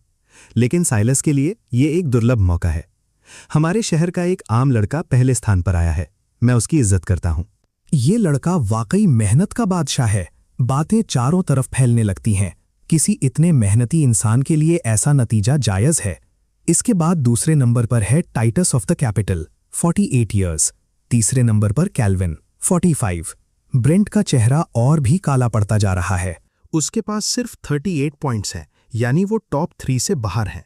जैसे ही मैं दूसरे और तीसरे नंबर का नाम सुनता हूं, मैं ध्यान देना बंद कर देता हूं। मुझे पता है कि मेरे 40 ईयर्स मुझे अंदर पहुंचा देंगे। बस ये देखना है कि कहां ये मेरे लिए ठीक है। मेरा प्रदर्शन बहुत ज्यादा चमक धमक वाला नहीं है। मुझे अभी ये नहीं पता कि मैं लीडर्स के ठीक पीछे हूं, लेकिन मुझे चौथे स्थान की उम्मीद नहीं थी। चलो, ये भी एक अच्छा स्कोर है। ब्रेंट और लूकस के चेहरे और भी उतर जाते हैं। लूकस के पास मुझसे 1 पॉइंट कम है। वो काफी पीछे है। मुझे हैरानी तब होती है जब मेरे पीछे खड़े हुए 3 लड़के भी टॉप 16 में जगह बना लेते हैं। मेरी शक भरी निगाहें देखकर वे आह भरते हैं।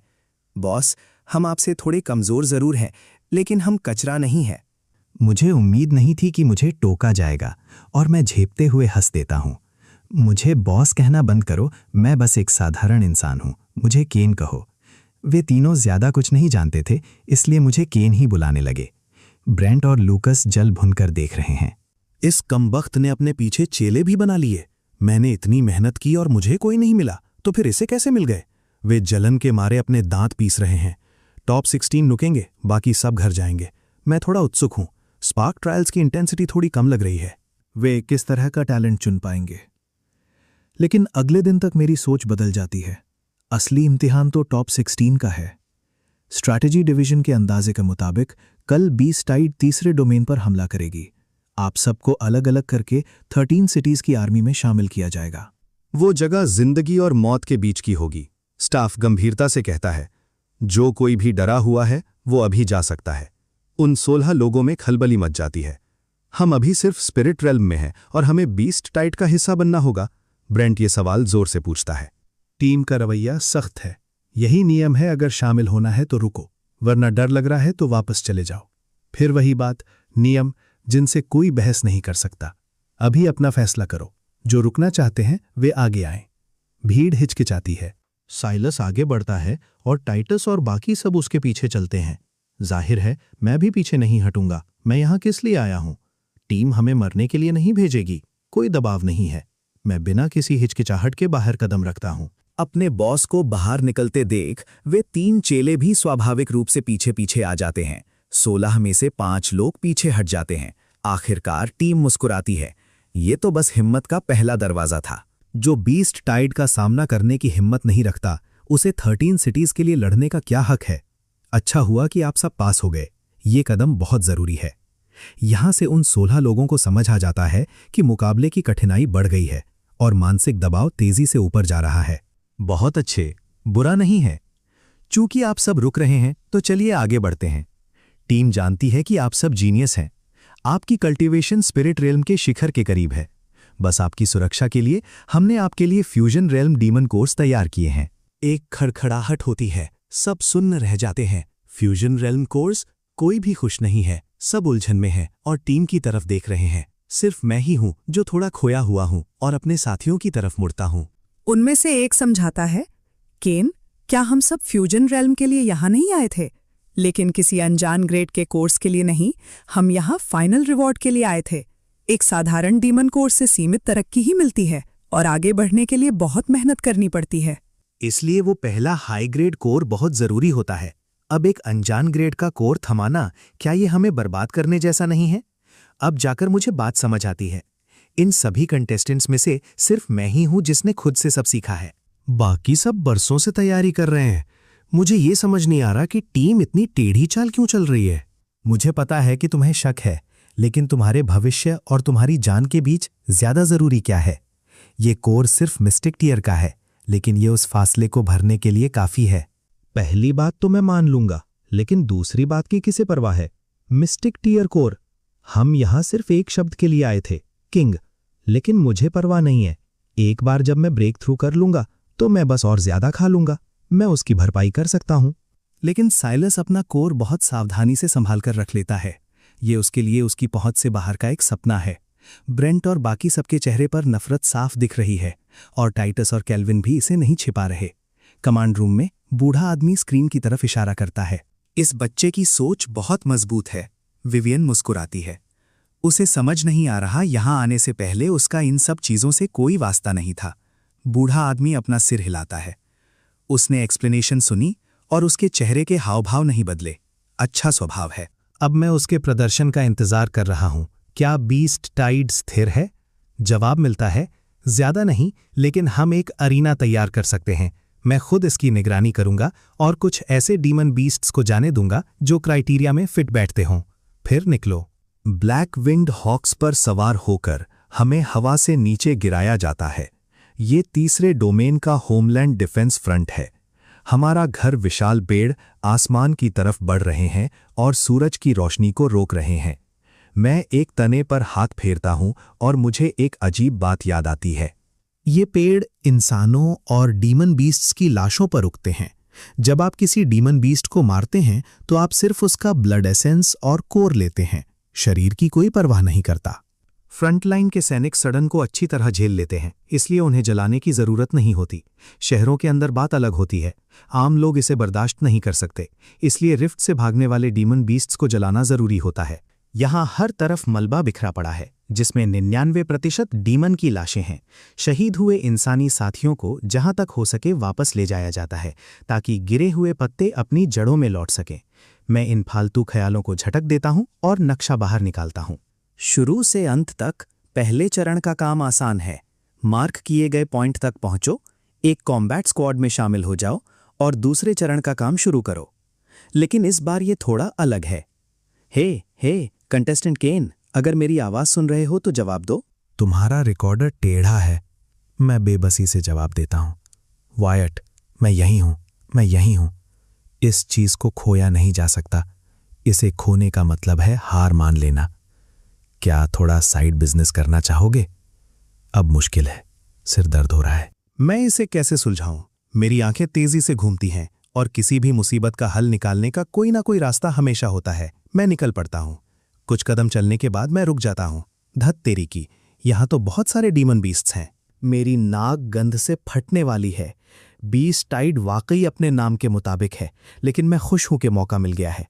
धीरे से मैं अपनी पीठ से लंबी ब्लेड निकालता हूं, उसे मजबूती से पकड़ता हूं और जंग के लिए तैयार हो जाता हूं। एक कदम, 2 कदम, और अचानक जैसे कोई जाल बिछा हो, सामने की हवा चीखों और दहाड़ों से भर जाती है और 1 दर्जन से ज्यादा पुराने दोस्त बाहर निकल आते हैं। मेरी आंखें चमक उठती हैं। मूनहाउंड्स। मेरे मुंह में पानी आ रहा है। मेरे पास 3 स्किल्स हैं, क्लॉज, सेंट और 30% स्पीड बूस्ट। क्लॉज मुझे आयरन टेल्ड हॉक से मिली है। ब्लड रेड ची की ताकत से इसकी शक्ति दोगुनी हो गई है। यहां तक कि स्पिरिट रेल्म की परफेक्शन पर भी मैं एक फैंटम पाम बना सकता हूं और दूर से ही शिकार कर सकता हूं। फ्यूजन रेल्म का सपना तो मैं अभी देख भी नहीं सकता। सेंट मुझे मून हाउलर हाउंड से मिली है, लेकिन दुख की बात है कि मैंने सिर्फ एक ही खाया है। ये अभी मेजर मास्टरी पर अटका हुआ है, तो इसे छोड़ो। स्किल्स के 5 चरण होते हैं: novice, minor mastery, major mastery, perfection और ग्रैंड मास्टरी, और हर चरण के बीच जमीन आसमान का फर्क होता है। अब इन 10 मून हाउलर हाउंड्स के साथ जब मैं इन सबको खा लूंगा तो मेरी नाक कितनी तेज हो जाएगी। कमांड रूम में नेथन की भौहें तन जाती हैं। डायरेक्टर चैन, एक साथ 10 spirit rail moon howler hounds, मुझे डर है कि वो टिक नहीं पाएगा। विवियन नाक सिकोड़ती है। तुम उसे बहुत कम आंक रहे हो। पहले राउंड में उसने जो तबाही मचाई थी, उसके बाद तुम्हें लगता है कि उसके पास सिर्फ 2-4 चालें ही होंगी। एक बार जब वो इस झुंड को संभाल ले तो दूसरा बैच सीधा तीसरे में छोड़ देना। लेकिन वे 50 होंगे और साथ में एक half step fusion realm hound king भी होगा। अगर वो नहीं जीत पाया तो भाग सकता है। अगर मैंने उसके इस गुस्से पर लगाम नहीं लगाई तो वो हमेशा के लिए बेकाबू हो जाएगा। नेथन के पास कहने को कोई शब्द नहीं है। ये लड़का वाकई हद से ज्यादा है। 10 मून हाउलर हाउंड्स का सामना करते हुए मैं मुस्कुराता हूं।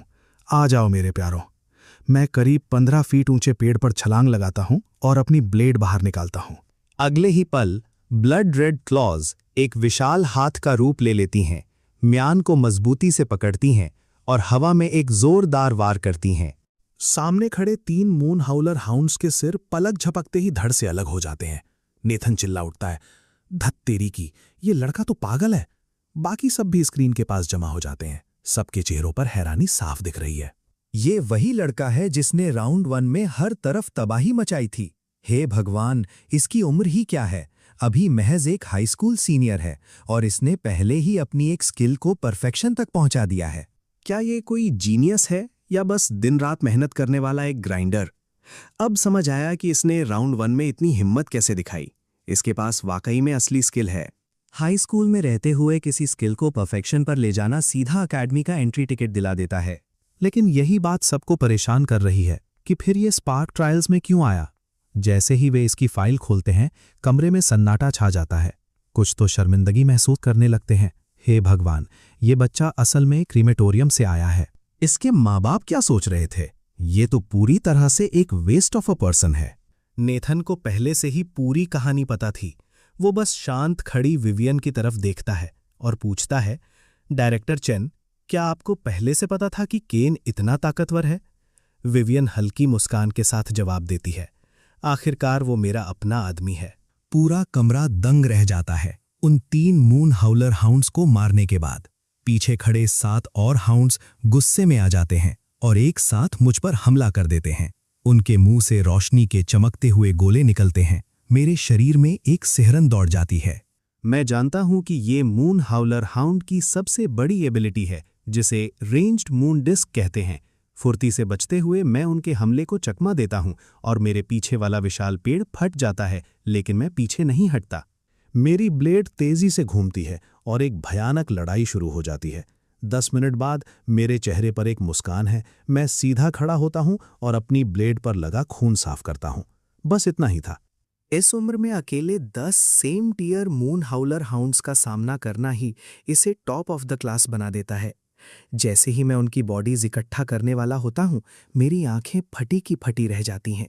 लगता है मैंने ततैया के छत्ते में हाथ डाल दिया है। 50 मून हाउलर हाउंड्स मेरी तरफ दौड़ रहे हैं। अब मैं उन बॉडीज के बारे में नहीं सोच सकता। मैं अपनी जान बचाकर भागता हूं। अब मेरे पास मोटरसाइकिल भी नहीं है। सिर्फ अपने पैरों के दम पर पूरी रफ्तार से भागने के बावजूद मैं उनसे मुश्किल से ही आगे रह पा रहा हूं। आगे आगे एक इंसान और पीछे शिकारी कुत्तों का झुंड। नज़ारा वाकई देखने लायक है। इधर कमांड रूम में बैठे लोग जोर जोर से हंसने लगते हैं। मेरी तो जान निकल रही है। ये बच्चा अभी 1 सेकंड पहले अजय लग रहा था और अब एक भीगे हुए चूहे जैसा भाग रहा है। देखते हैं वो इसे कैसे संभालता है। लेकिन उसे वाकई चोट तो नहीं आएगी ना? कोई विवियन की तरफ देखता है और विवियन भी ये जानने के लिए उत्सुक है कि आखिर केन की लिमिट कहाँ तक है। वो आदेश देती है, इस पर कड़ी नजर रखो। बाकी सब अपनी पोस्ट पर वापस जाओ। क्या दूसरे कंटेस्टेंट्स पर नजर रखने की जरूरत नहीं है? इसके बाद वो अपने प्राइवेट रूम में जाकर एक कॉल करती है। हेलो भाई, मुझे तुम्हें कुछ बताना है, मैं अभी बहुत बड़ी मुसीबत में हूं।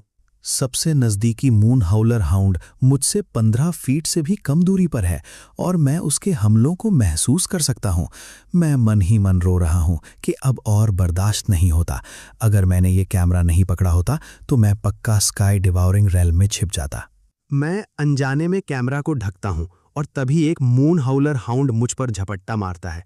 मैं मन ही मन उसे गाली देता हूं, धत तेरी की, ये लो। और जैसे ही हम एक दूसरे को छूते हैं, मैं उस मून हाउलर हाउंड को खींचकर स्काई डिवाउरिंग रेल्म में डाल देता हूं। लेकिन हैरानी की बात यह है कि बाकी हाउंड्स और भी पागल हो जाते हैं और तेजी से पीछा करने लगते हैं। वो पीछा करते हैं, मैं भागता हूं और जब भी मौका मिलता है मैं एक एक करके उन्हें खत्म करता जाता हूं। धीरे धीरे मून हाउलर हाउंड्स की गिनती कम होने लगती है, लेकिन मैं भी पूरी तरह थक चुका हूं। मीलों पैदल भागने के बाद मेरी हालत खराब है। अगर मेरे शरीर में ची की ताकत नहीं होती तो मैं कब का ढेर हो गया होता।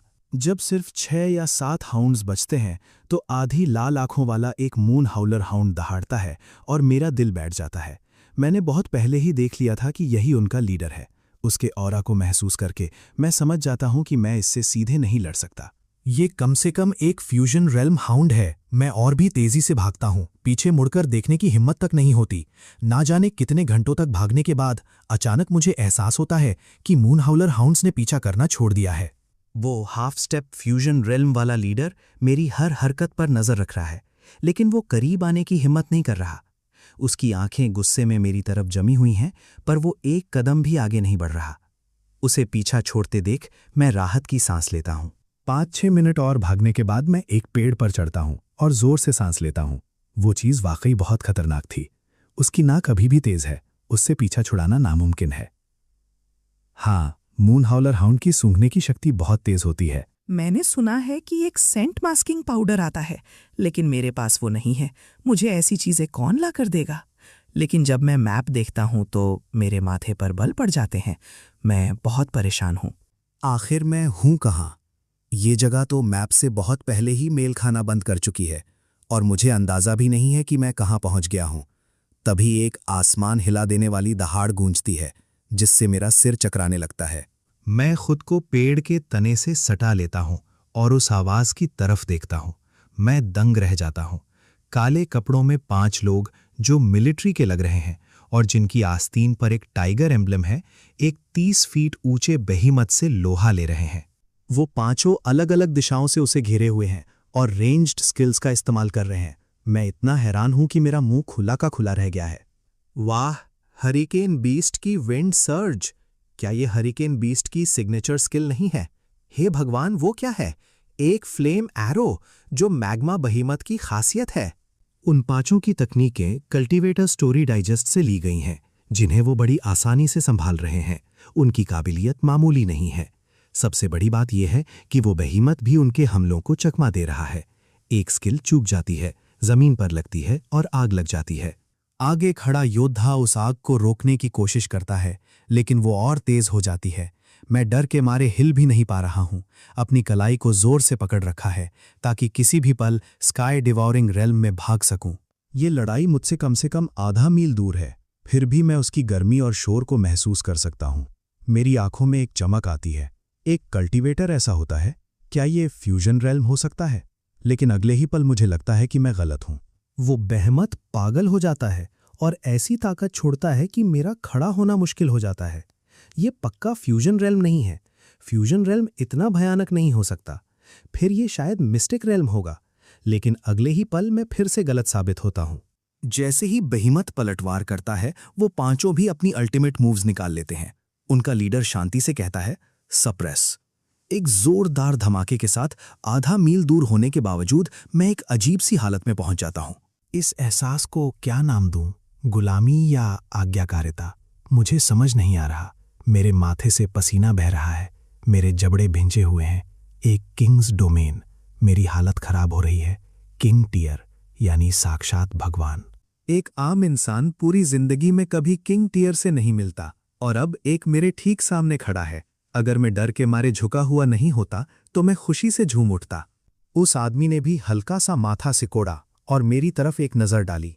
फिर वापस बेहेमोथ पर ध्यान लगाने लगा और मुझ पर से दबाव अचानक कम हो गया। आज वाकई मेरी आंखें खुल गई हैं। मैंने एक टॉप टियर लड़ाई देखी है।